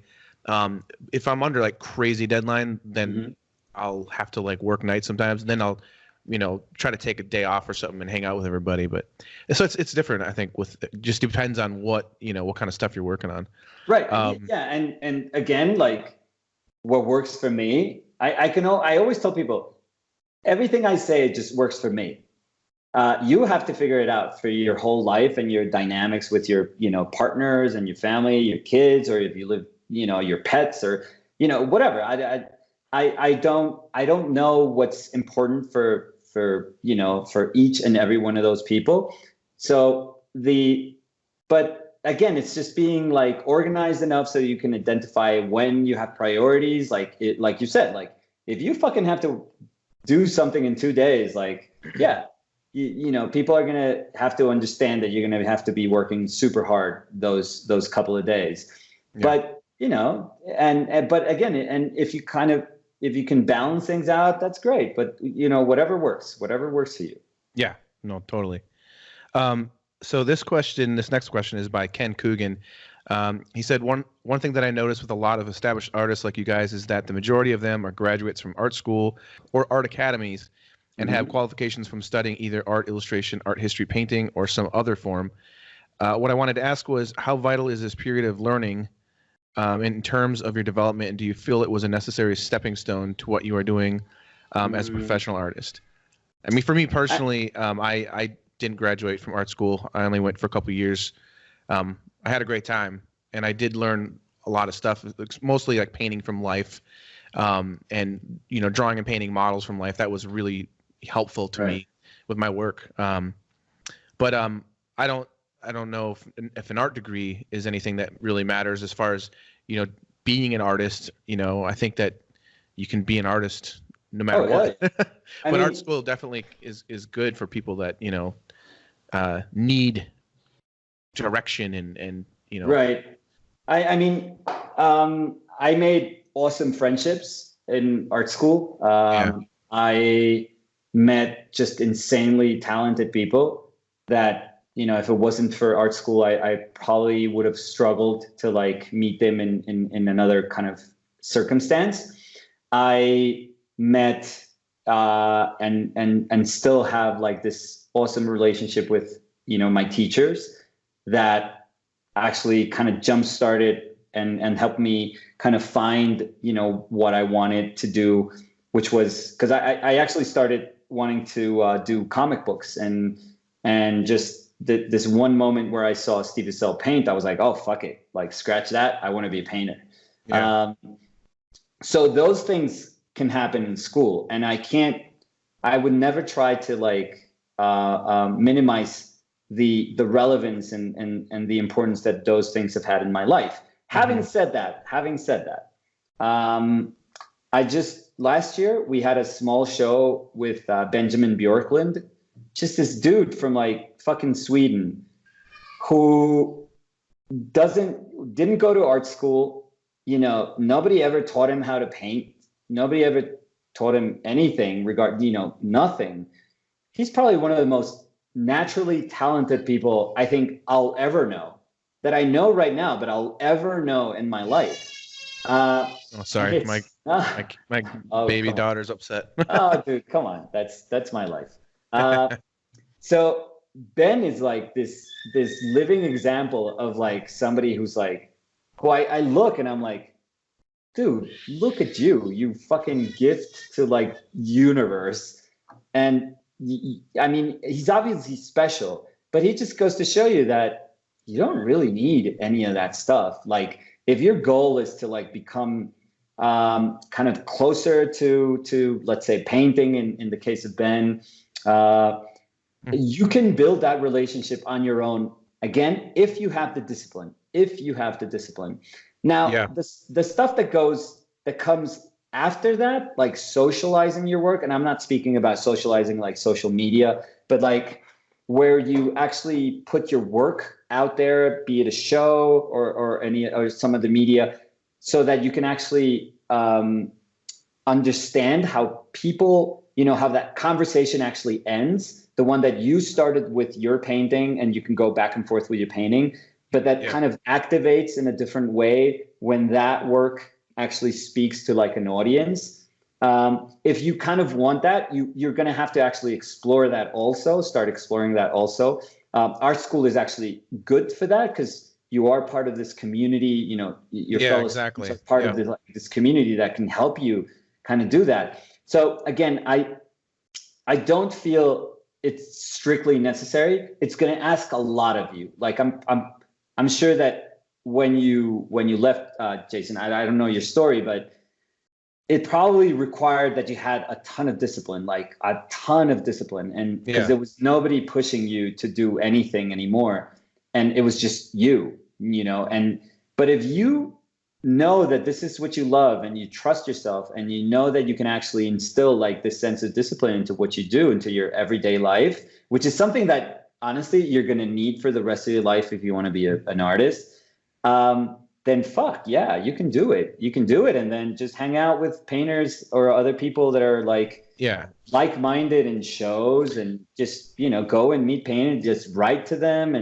and see if there's like, let's say drawing, if people like drink and draws, if you can hang out with other people that are drawing like in your community, like around your area. And that way you can have like this sense of which I feel is important, the sense of like you are part of like this bigger kind of community that kind of, it's not like we're apologetic with each other, but we kind of feed off each other's kind of energy and at least so that when something frustrates you or something is tough, you can actually talk to your friends and say, fuck man, I've been stuck in this painting. It's super tough. And they can tell you like, oh, fuck yeah, what you're doing is like super hard, man. Like that's, like, I can totally get why that's challenging. Just so you feel kind of comfortable in your own skin. But again, and having said that, like a lot of people ask me about doing master's stuff nowadays. And I just think it is so fucking expensive to study nowadays. I hate to put it this way, but I'm like, those art schools don't deserve the money, because they are just huge. These bigger art schools that are doing like master programs, they are like these huge businesses that don't give a fuck about you. They really don't. Like, look at the data and it's just dismal statistics of like people paying and getting in debt like hundreds of thousands of dollars. And then you see like, okay, let me see like of the people that graduated who are actually working in teaching or getting illustration jobs or getting gallery work. And if you start to like just look at the numbers, you go like, fuck that. Like, it doesn't, if it was a business, people would be like, that's the most terrible business, and just, shut it down, because it doesn't work. It really doesn't work. And I think it's also different for every single person. That's like, I mean, I like, for me, when I was going to art school, I was already working as a professional before I went, and I only went because I thought, hey, maybe if I take a couple classes, it'll help me, because I was struggling with trying to get deadlines done quicker and everything. And I thought, oh, maybe there's things I don't know. And I went for a couple of years, and it was really good. I enjoyed it. I thought it was a good art school. But I got to the point where I was like, I need to just get busy working. And I realized, I thought at a certain point in my life that I needed a degree in order to actually make it. And then I realized it's not about that. It's about, the quality of my work. It's about my aesthetic. It's about how hard I work, and building up and developing my own portfolio and that sort of a thing. So it's definitely different. I mean, It depends on where you live too. Some people don't have the opportunity, you know. So yeah, there's one more question from Andre. I'm gonna really mess up your name. Oh, fuck it up. Kokamor. Okay, sue me. I don't think I could have done better. So yeah. I don't know if I said it right, but anyways, he says, do you have a set of rules you like to follow when it comes to values, or even perhaps personal philosophy of sorts when working with values, or even if you could share some of your knowledge or insight on values? So, no, I don't have. I mean, I've put myself into kind of these challenges where I like to work on very limited range values because it's exactly what you were describing like a little bit ago about harmony in painting. Having harmony in values, just for me, it's beautiful. I mean, there's a painter that I absolutely adore. That's Edwin Dickinson, and he would do these, you know, what in my mind are like exercises in value, which are kind of exercises in control of value. Let's call them that a little. Maybe that's a better description. And that those always attracted me. And what I always kind of noticed was that like a lot of the painting would be in a value range, and then suddenly there was like a nice area of contrast. Or like Rupert von Kaufmann, which is like crazy fucking incredible painter. He'll do that constantly too. So I guess those are exercises that emphasize control. Or like, let's say Dean Cornwell. Dean Cornwell is incredible at like telling, like visually telling a story through value. That's also like super important. Like, and you don't have to be an illustrator for that to matter. Like, obviously this is something that's like super important for illustrators, but you can also be a painter that is just through a single image, you're trying to tell like this bigger story of the world that you're trying to construct. Like it doesn't have a narrative, doesn't necessarily have to have a narrative, but the painting that you're doing becomes like this little window that is telling somebody that doesn't know who you are, like, oh, that's what your universe is about. Yeah. So in that sense, you can actually think that like you're not only using value to represent nature. In representation of painting, like value is probably like the most important thing if you want to faithfully represent nature, but you're also using it to like navigate your image, to like have the viewer actually kind of encounter this place where there's just this rhythm through an image that they can actually travel through, and you can actually make them stop where you want them to stop, or rest where you want them to rest. And so if you can tie those things to those hierarchies in your image to like values, you're done. Like that's the power of value, really. So yeah, no, I love it too. I love, like, I've noticed in some of your pieces too, I love experimenting with this as well, where you know, there's no black and there's no white in the painting, right? As far as your value range, it's just there's like a nice middle where nothing's getting too dark, doesn't get past a certain dark value, right. And nothing gets brighter than this, and you just play with that, and you can really have a nice atmosphere and a nice mood, which is really, really awesome. Yeah, and I think it's a lot of fun. When I've been with other like super good painters and they see me paint, they always kind of point out that. And it's something that I knew, but it's something that I didn't think that it was that evident when I was painting. But they go like, "Whoa, you're painting in a key that's like a lot lower than what people usually see."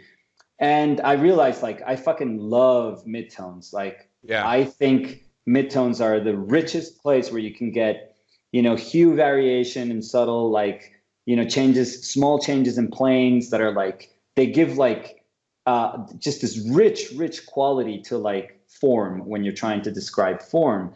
So I guess I am so sensitive to those kind of breaks in midtone that I think I favor them probably more than other people that I've seen that favor, let's say, the wholeness of light. So I guess that's something that I naturally do. So if you put that and you mix it with like these exercises of value that I put myself, you know, through, then you can kind of understand why I feel so kind of comfortable in this kind of mid-tone range where I just go, I make like tiny little changes in hue. And for me, that's like, I fucking love that.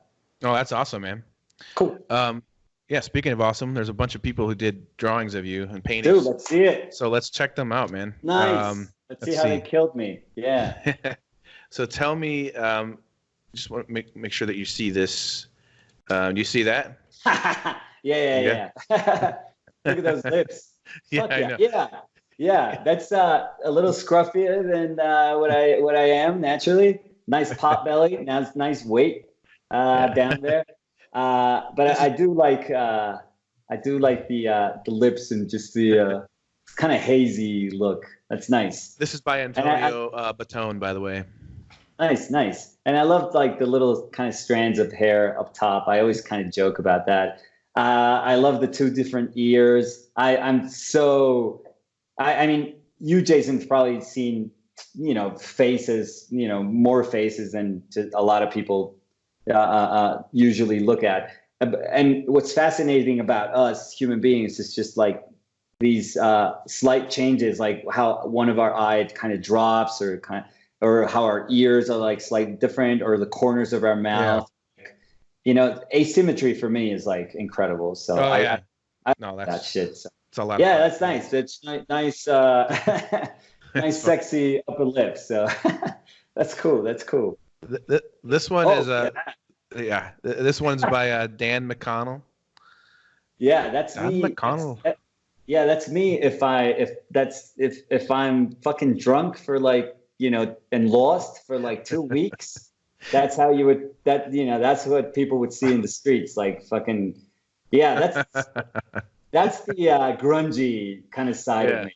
Because I'll go like clean shaven, or I'll let like whatever bit of hair I have left kind of like grow out. I don't know. I'm not trying to cover up anything. I'm just being kind of like, oh fuck it. I'm lazy about like shaving my hair.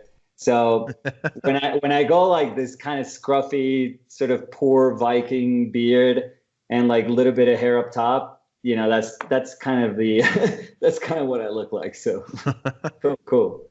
That's nice. Yeah, that's nice. I think this is by Sarah Hanghurst. Nice. Oh, nice, Sarah. I think that's how my girlfriend. That's a look that my girlfriend has seen me do. It's like what? Yeah. Huh? But I like that, and I like the just the upper lip, that plane in the upper lip, and then the highlight, and then how it turns. Like those three planes, like makes that they make that mouth turn like crazy. So that's cool. Good job. Nice. This is by Mike Ep. That's nice. That's like if I was in the Bronx. Like, no, that's a Queens. That's a Colombian from Queens, like native, fucking Queens native. Yeah, this looks like a thumb with a mouth. That's cool. Yeah. This one's pretty cool. Oh, man. Look at that. Yeah, that's a killer drawing. Simon El Farone. Yeah, I'll be like super honest. Like I don't see myself there. I don't feel so represented there, but that's a killer drawing. That's a beautiful drawing. It's a cool style. It's a really cool style. Nice. Yeah, is it traditional? Is it like pen and ink kind of, or? I think so. Or whatever it is. Like, what's his name again? Simone? Is it Simone? Yeah. Simone El Farone. Okay. I'm not sure if Simone is like a dude or a girl, but Simone, that's fucking cool. Yeah, I think the drawing just really carries it. Like just the way hatching is always like fucking incredible because it makes you really travel through form. Like, just trying to understand where there's breaks and planes. And I think you're doing that like super nicely. So yeah, nice drawing. Nice. Cool. Yeah. Look at that. I look like this is by Ali Thom. Yeah, like a California raisin. Yeah. It does. It looks like you're right. I like that. That's so funny. Like I ate something that gave me like, allergy. I had like food allergies or some shit. No, that's nice. I would tell this person like, those singular kind of breaks are very nice. Just try to like maintain a wholeness to it. Like it's awesome when like you can push like an eyebrow or like, you know, and you can kind of see how far you can push it. But there's also have to be this wholeness to like form, so that always think, okay, I'm pushing this, but I also have to make it have like this choreography with the other shapes. So yeah, that would be it. Yeah, it's cool. Oh, look, that's like my Tinder would have that. I don't have Tinder. I don't have anything like that. But I can imagine me trying to just. I'm looking for relationships, and I am sweet, and I will never hurt you, or apparently, or you know. Yeah. That's a very by Lim Tian, by the way.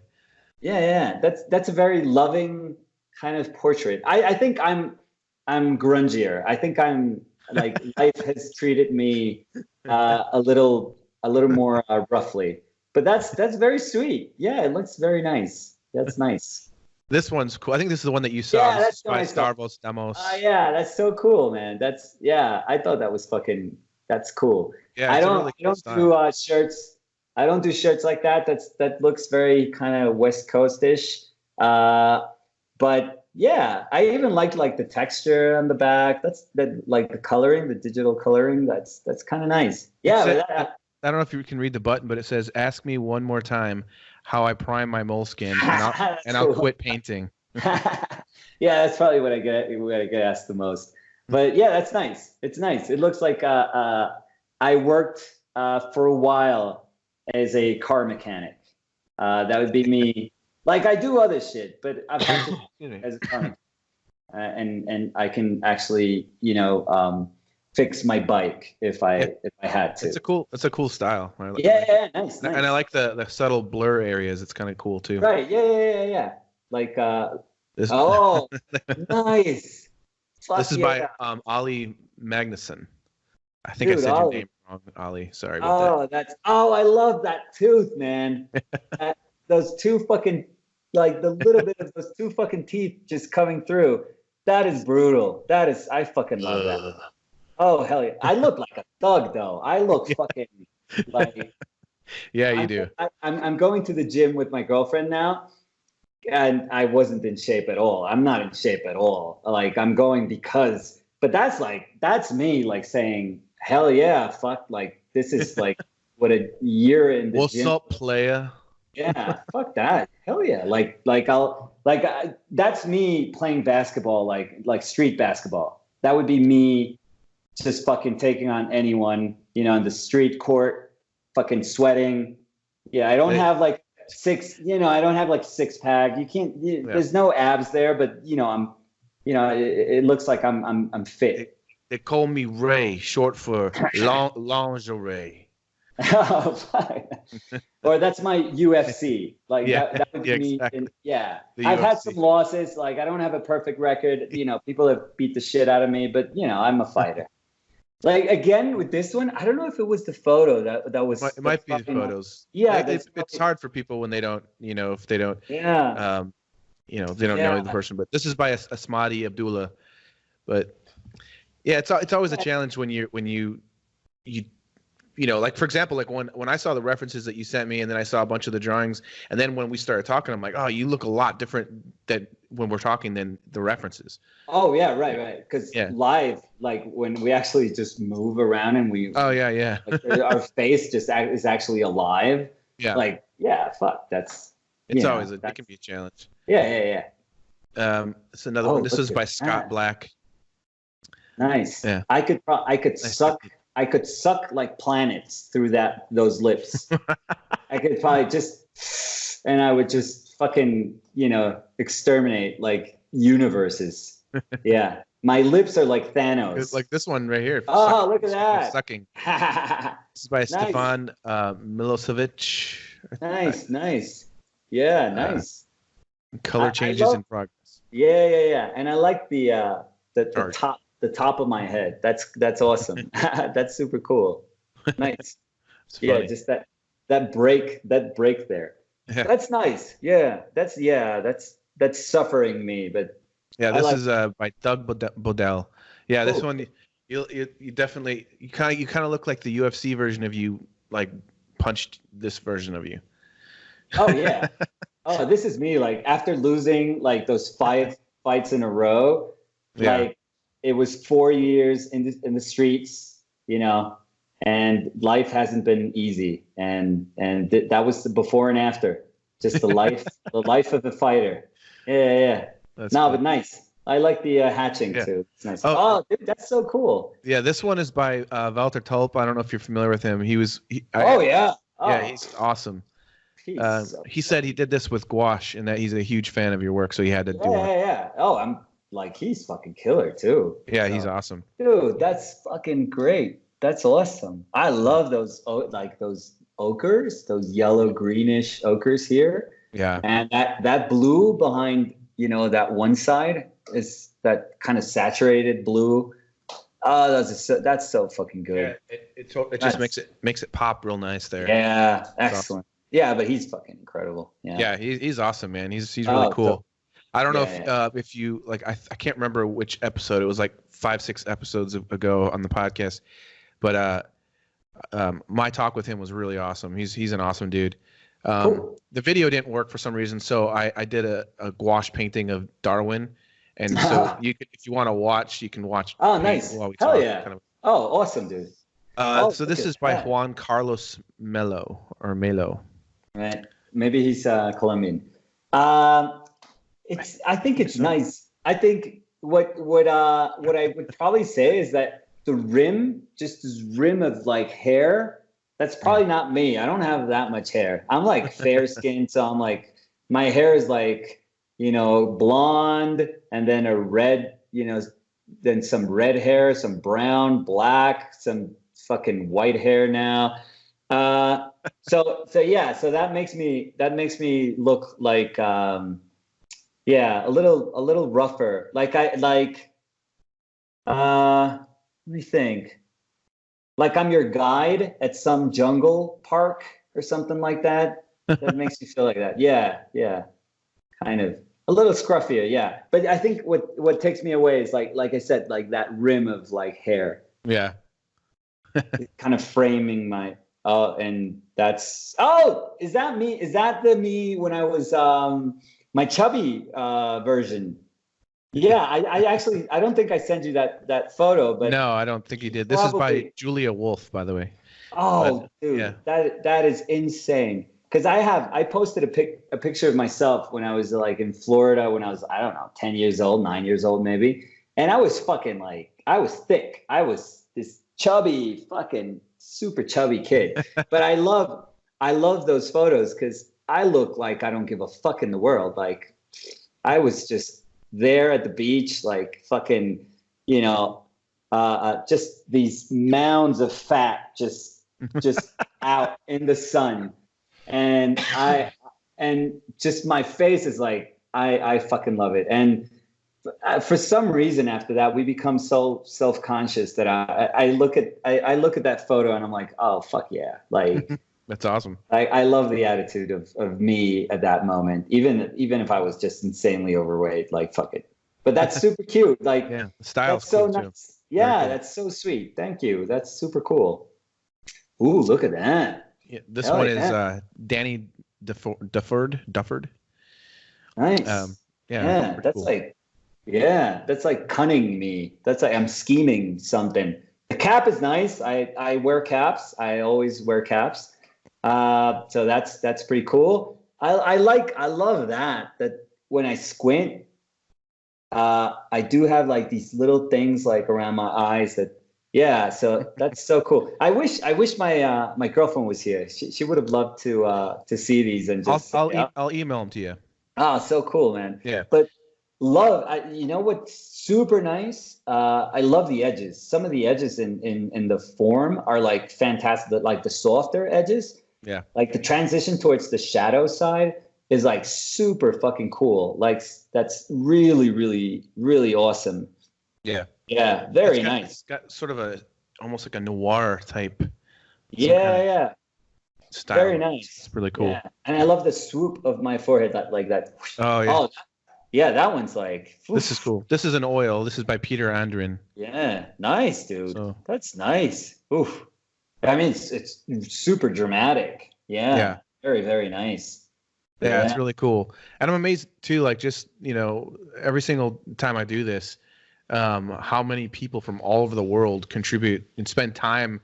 This guy did an oil painting for, that's crazy. Always, that's awesome. So crazy. No, I feel like turned out great. Honored, inspired, like that's and it's awesome that you have like this community that I'm sure that people that are like avid like viewers of the videos, like they are waiting for this moment where they can check not only their work out and see what people say about their work, but just work, see everyone else's work. That's like so fucking cool. Yeah. But yeah, it's fun. No, yeah, I'm like the first feeling is like I'm super grateful. Like that is so fucking cool. Yeah, it's fun. That's what's enjoying. I'm enjoying like slowly building up an art community. It's awesome. Awesome, dude. Yeah, but that's oh, look at that. Yeah, this one cracks me up too. Yeah, this is by Jordan Martin. This is awesome. I love the just the color in the eyelid, the nose, the lips, and the ears.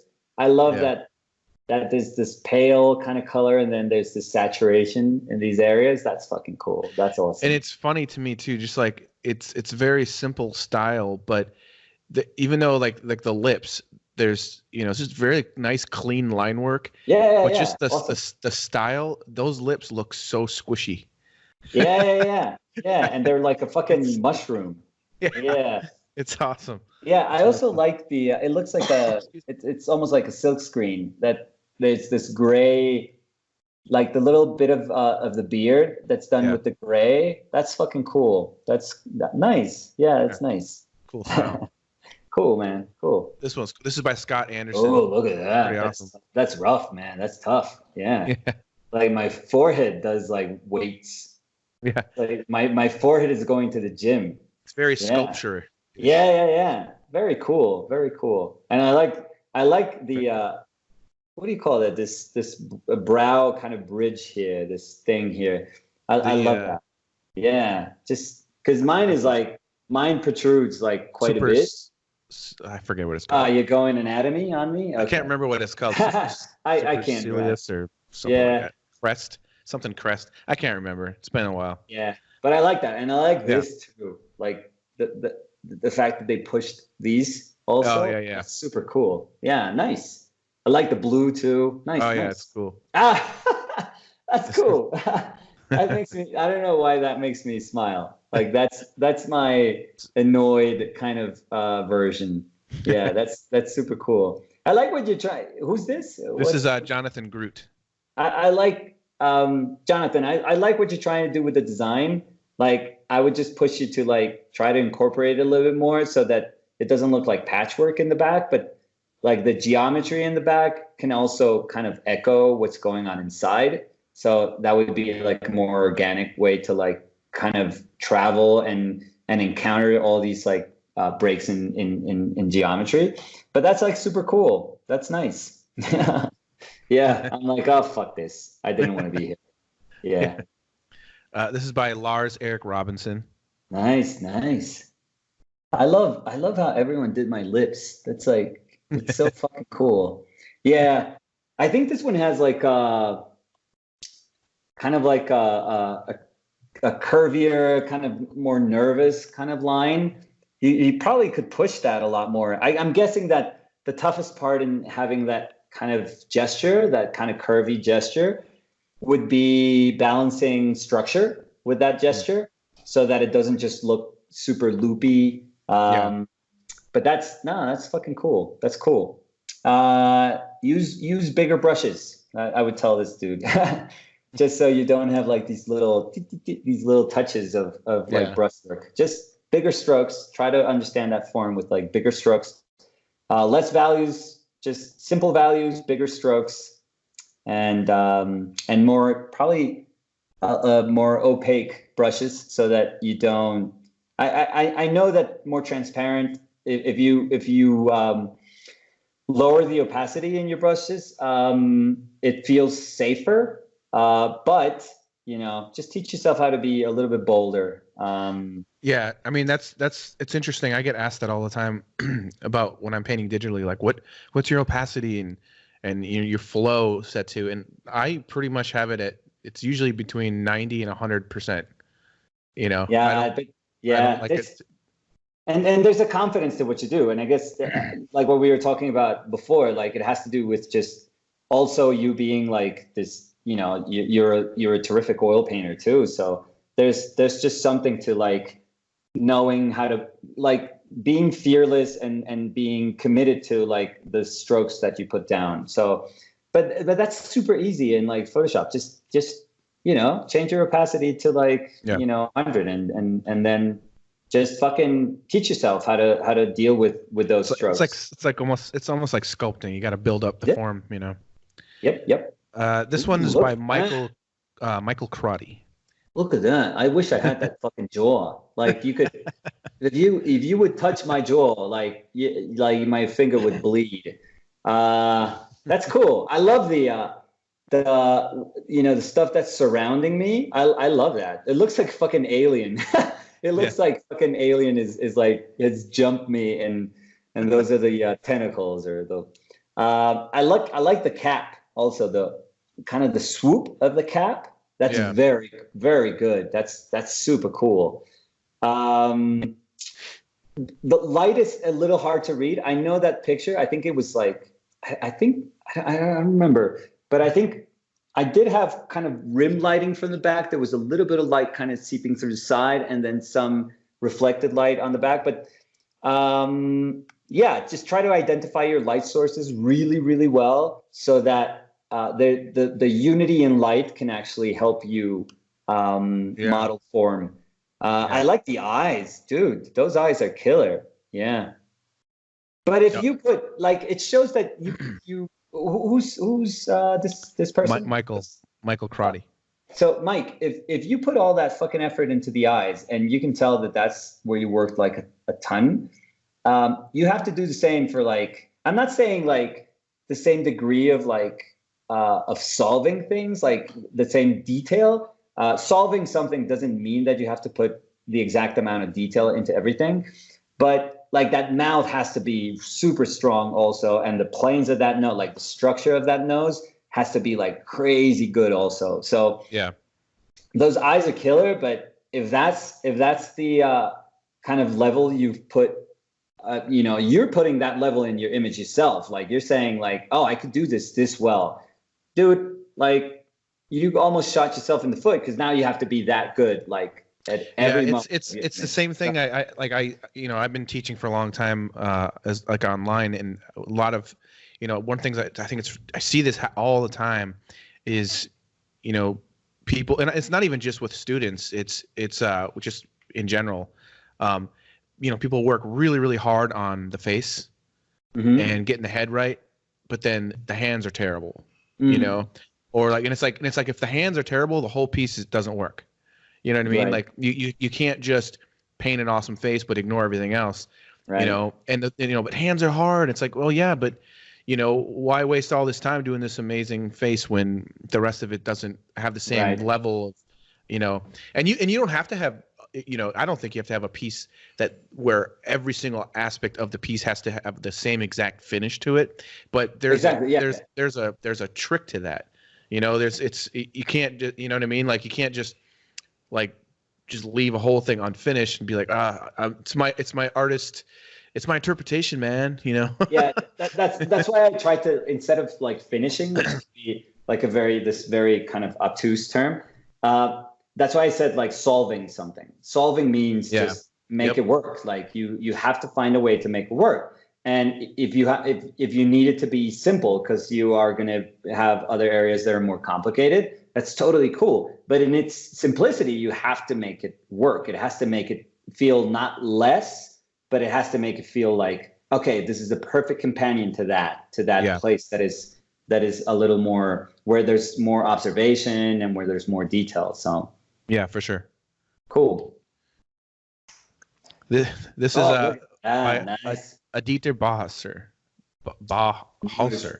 I don't know how to say your name. Yeah, I love that. I so many people painted me like versions of me that could beat the shit out of me. That's so cool. Yeah, that's so fucking cool.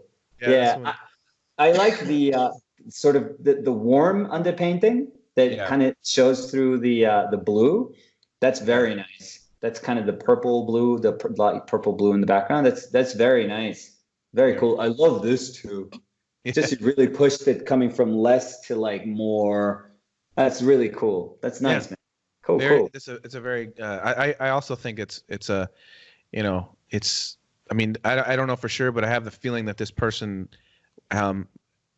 either has or does work traditionally, because, the technique of the like there's like that orangish warm underpainting and stuff. Yeah, it's the underpainting. Yeah, and I like you know, I do that kind of a thing a lot as well, where I like when you can see bits of that underpainting popping through other areas.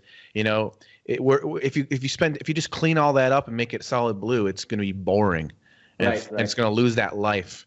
And so there's a nice energy, I think, that's really cool. Nice. Solve. You got to do better. Go back just a little bit, just for a second. Yeah. You like what I was saying just now, like, don't like those folds in the shoulder. Those are important too. Like, don't fucking, like, if you're that good that you're doing that stuff up there, like, fucking come on, take like 2 more seconds to like do like these killer folds in that shoulder. Like, really describe the shoulder through those folds.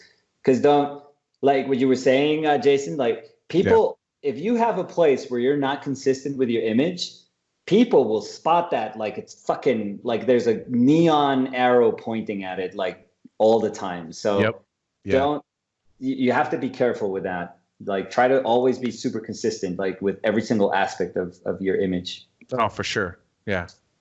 Yeah. Let me see the next one. Yeah. So the next one is by Ray Shipman.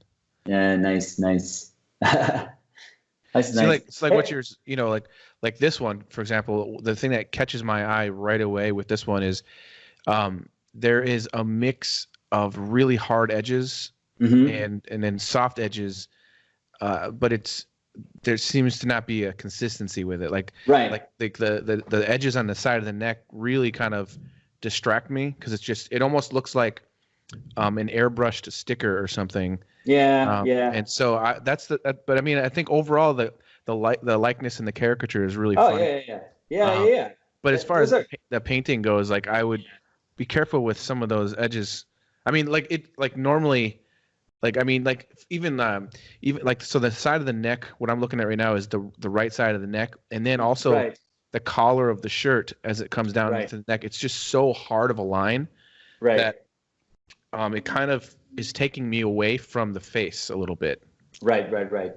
Yeah, that the bottom part where Ray, you tried to be kind of more graphic, but then in the white part of the shirt, you also kind of said, oh, fuck it, I have to also do folds.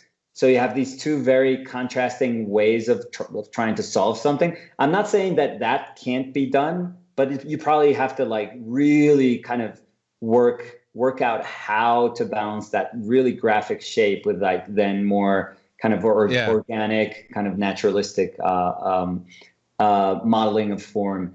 And and have that background sort of having an impact, like a relationship with the values that you're constructing the face. What usually happens is like those edges that kind of are born from drawing marks is that we are so scared of losing them while we paint, because we kind of feel that if we lose them, like, we're not going to be able to paint, to draw again, which is ridiculous. Like, if you did a good job at drawing initially, fuck it, like, you're going to be able to draw 100 times if need be. Like, this is you that was drawing. This is not somebody that just happened to like grab your painting and draw something for you and then leave.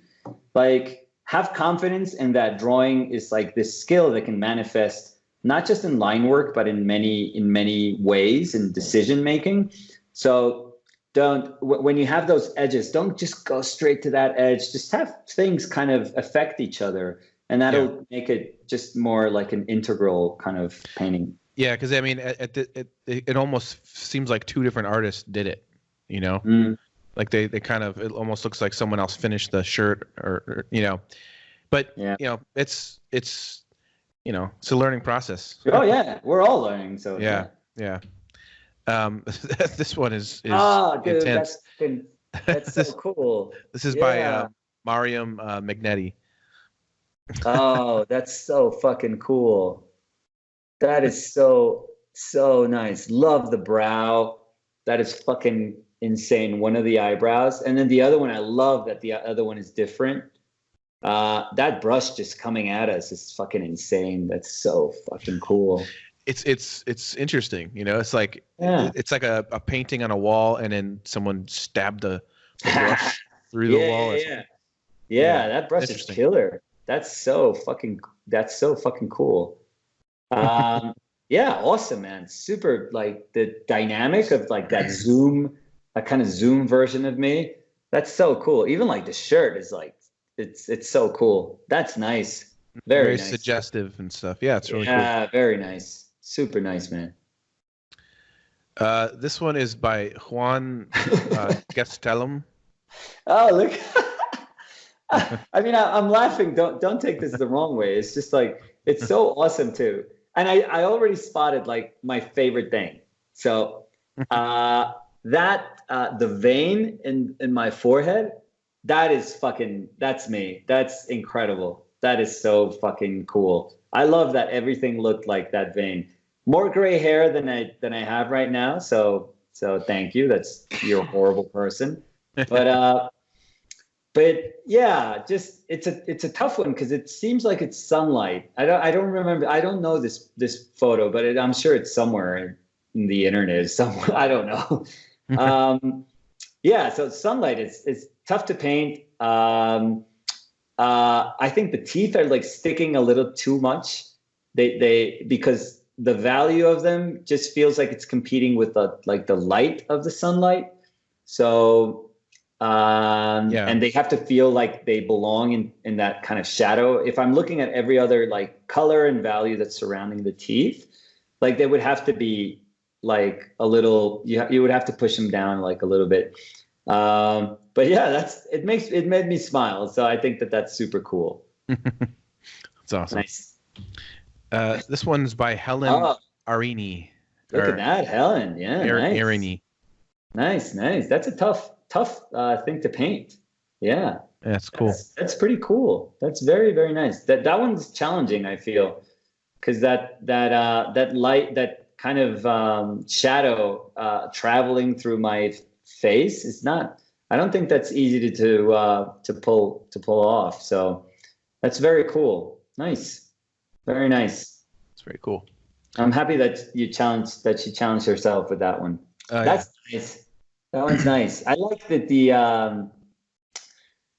Ken. I like that it's almost like the same. It almost feels like you started with the value and the hue of the background, and then you just went like lighter, darker, warmer, grayer. But it just it feels like it's like it just sits nicely. It's like the color of an egg also. So I think it works great. Yeah. Yeah, it looks like it. Yeah. That's nice. Nice. Yeah, it's cool. Nice, dude. Nice, Ken. Yeah, it's Ken Coogan. Nice. Look at that. This is by Eugenio Candia.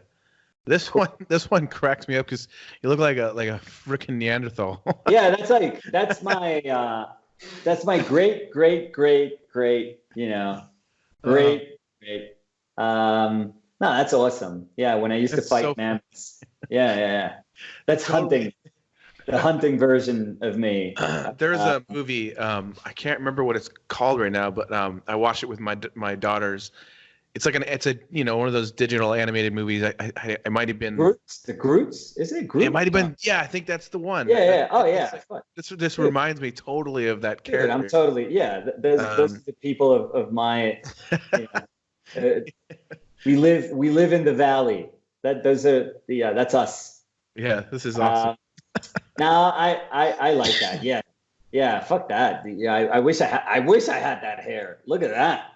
Hell yeah. Yeah. One thing I would say is don't be hesitant about color. It seems like you were using like a very, very soft kind of airbrush. Yeah. Yep. And you're losing form, like my cheekbone, my cheek, the upper lip. Like there's a ton of form there, and just kind of make yourself just get in there and see little breaks in value and breaks in hue, and you're gonna enjoy that so much. But yeah, just I mean that I'm not saying that I'm not demonizing that brush. I'm just saying that if you can use that more kind of that softer brush together with like a harder one, that'd be awesome. Yeah. Yep. Let's see. My daughter Sienna. Yeah, she didn't like this one. Yeah. This is by Ewan McTavish. Yeah, that's when I went to jail. That's the time I was in jail. Oh, really? I'm out. So it's all good. Yeah, that's a tough looking version of myself. Yeah, I should have my face tattooed or something like that. Like, yeah, I probably killed a couple of people in jail. You know. Yeah, it totally looks like. Yeah, color is fantastic. Yeah, color is awesome. Like the coolness of some nice neck. brushwork too. Yeah, that's very nice. That's very, very nice. But the color choices they're just amazing. The temperature choices, very good, excellent. Shot a man in Reno. Well, you have him in your background, right? Oh yeah. That's a work in progress that I need to get time to finish it, but I haven't had a chance to yet. Dude. Oh, this is Jason Church. Dude, busted nose. Look at that. Veins in my neck. Holy shit. That's like a chia pet on my top of the head. Nice. Yeah, that's a tough one too. Yeah. Nice. Yeah. This is everyone's impression. That's awesome. My drug dealing days. That's fucking Fuck yeah. It's hilarious. This one's awesome too. This is cool. Nice. Andre Kokimur. I know I said the name wrong again probably. But yeah, this is a really cool style. I like a lot of the little things that are going on in the face, like the little patterns within the color. It's pretty cool. Yeah. I can kind of spot like those brush strokes. Like it has like they're very defined kind of shapes. No, very cool. Very, very cool. I love that. I love the look. Yeah. Nice, dude. Nice. That's very cool. Excellent. This is by Fernando Mendez. That is so cool. That's nice. That's nice. Love the drop of the eyes. It's very cool. Well painted too. Nice. A little more structure. Like push yourself just a little bit more structure. Like in areas that feel soft, I always feel like, for example, that nose, I have like a round nose, but still like there's structure to a nose. There's a ton of structure in a nose. Yeah. Just push yourself, like push structure. Even if it's like in the end, the result is like something that feels kind of soft, but that there's this underlying structure to it. So nice. Oh yeah, totally. I think this is the last one. Oh, look at it. This is by Jacob Thomas. Fuck, I fucking wish, dude, I had that fucking mohawk. Yeah, nice. Nice. It's got some cool graphic elements to it. Yeah. No, I like that. I like that. Cool. Oh, dude, these were so cool, man. I feel awesome. Yeah. That's awesome, dude. You have a great community. Yeah, it's cool, man. It's awesome. Hey, let me know if we're back. Yep. Nice. Okay. All right, cool. That's awesome, cool. man. Well, that's always awesome. I always love that's the fun part about this whole thing is just showing the guests the work of the artists from all over the world, that are sending stuff. Super cool. Super cool. And then just seeing the reaction. But really, it's just fun to be able to give people a chance to just have fun and like I said, start this kind of like art community where people can share each other's work and talk about it and everything.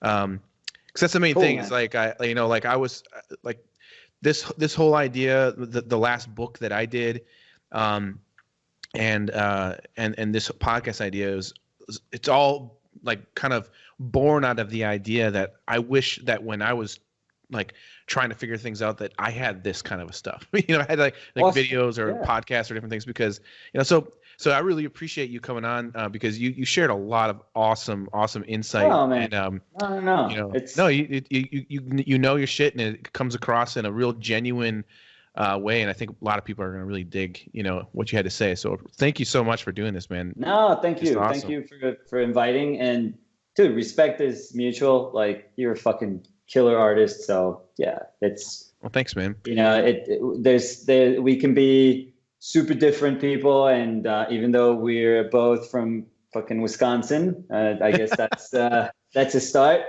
But but we're miles away, and we had never met, and we could be fucking here just having conversations that would emphasize our differences. But the truth is, like, we're probably different, but if we concentrate on the things that bind us, like, and we celebrate that's so fucking cool, man. Like, man.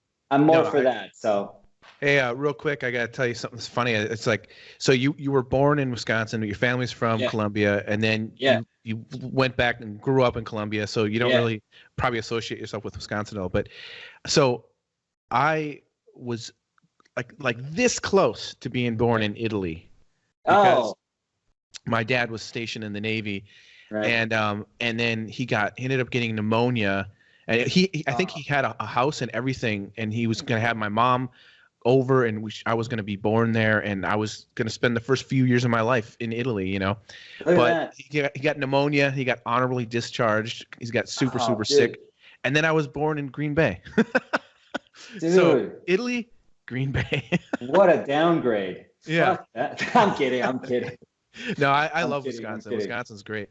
But I just think I always think it's funny, like, because my wife and I love Italy. We named our daughter Sienna after Siena. Super nice. And and it's just like this thing where I was almost born there, but nice. No.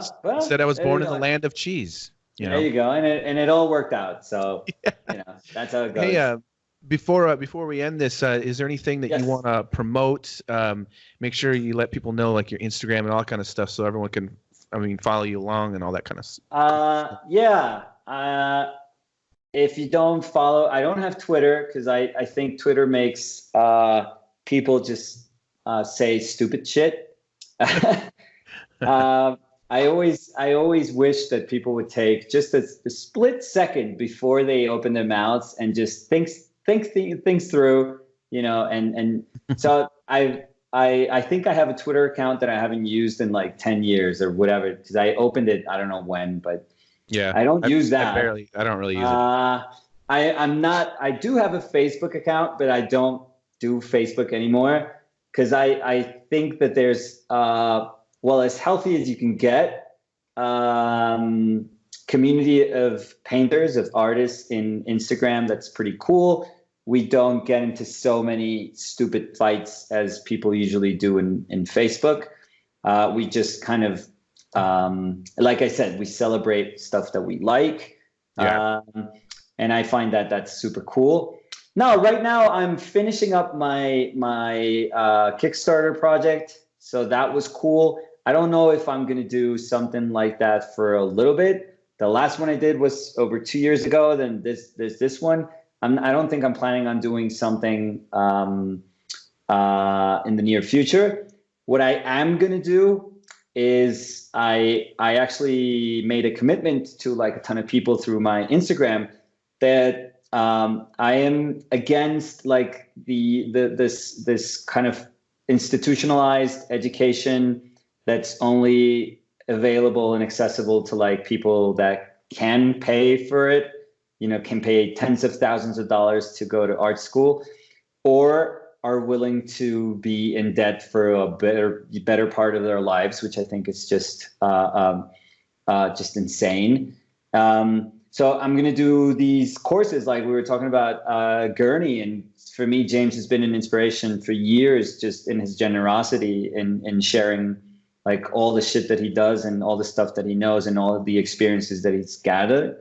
So just keep following me, because I am going to do a channel which is going to be free. I don't know how you work, Jason. I'm not judging anything, but stuff that I'm going to do is just going to be out there for people. Just, you know, if and hopefully you can learn from it, and that's it. If you don't have it, the chance to go to art school, like hopefully the stuff that you'll find in, you know, these exercises that I'm going to do will help you in some way. And that's awesome, man. I'm going to feel the responsibility that I'm sure like you do, Jason, when you are talking to like this active community, that the stuff that you share is like, it has value to it. It has weight to it. Like, it's not just trash, or you're not just making up shit to make people feel like we are bigger or better than what we actually are. But it's just like, hopefully it's just like you said, like,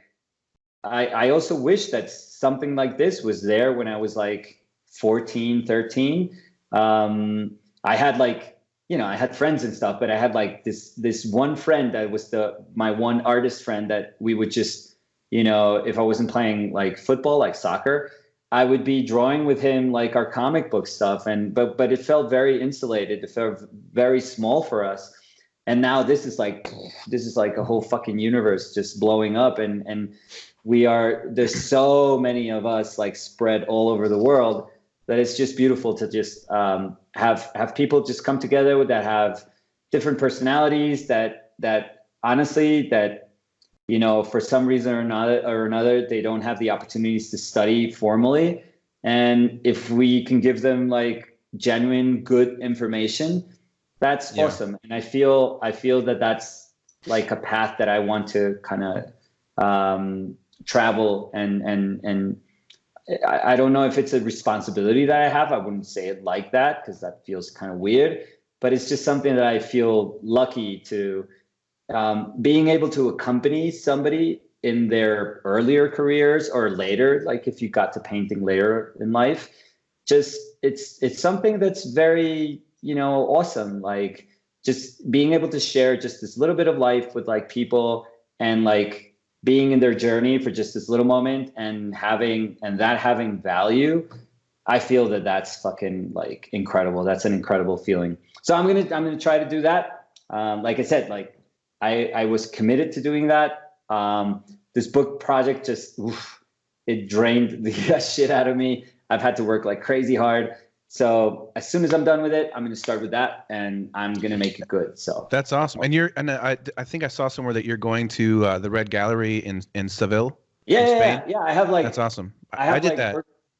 I have like workshops all over, and that's awesome. Those have you been there before? No. This is in that particular one. I haven't. So that's cool, man. You're gonna love it. It's really nice. Yeah. And because it's like in there, they usually have illustrators.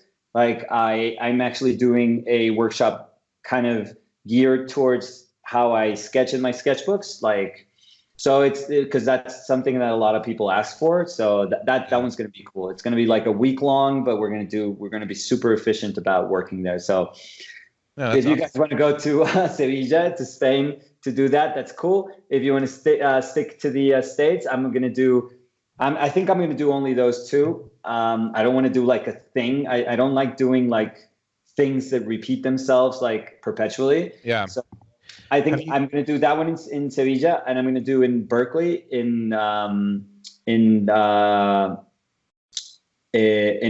studio in California. I'm going to do like another one. So have you heard of the Lightbox Expo? I actually wrote to like Bobby. I was like, oh dude, I so want to go there because I have my books and I have everything ready, and it'd be killer to like have some extra books and take them there. And, you know, I love it because my community is actually made up of artists, but also like of illustrators. And it's like a super nice blend.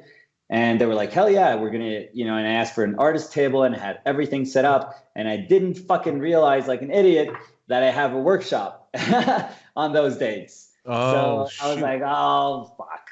Oh, man. Yeah. That's a bummer. workshop. Well, maybe the next year, because I'm pretty sure they're going to no. I actually had to write them. I was like, I feel like such an idiot, but I was so fucking psyched because I don't do conventions. I don't do anything like that because that's not what my life hasn't taken me to those routes yet. But I was willing to I was super willing. I told my girlfriend, no, we're going to take I don't know, however many books we could take. And that's it. We're going to have awesome times. I was telling her, look at this fucking awesome, list of artists that are going to be there. And no, because I'm a fucking mess and I don't know my schedules. I missed that I actually have to work those days. So fuck. Well, another time, man. Yeah, sure.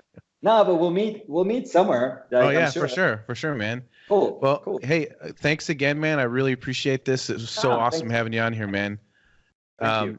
Yeah, definitely want to chat again because I definitely felt like I learned some stuff too, which was pretty awesome. Oh, come on, man. So, no, seriously, man, it's really cool listening to you talk about your technique and stuff. It's inspiring and it's awesome. So cool, dude. Thanks. All right, so man. Much. All right, I'll see you later. All right, take care, man. Bye. Peace.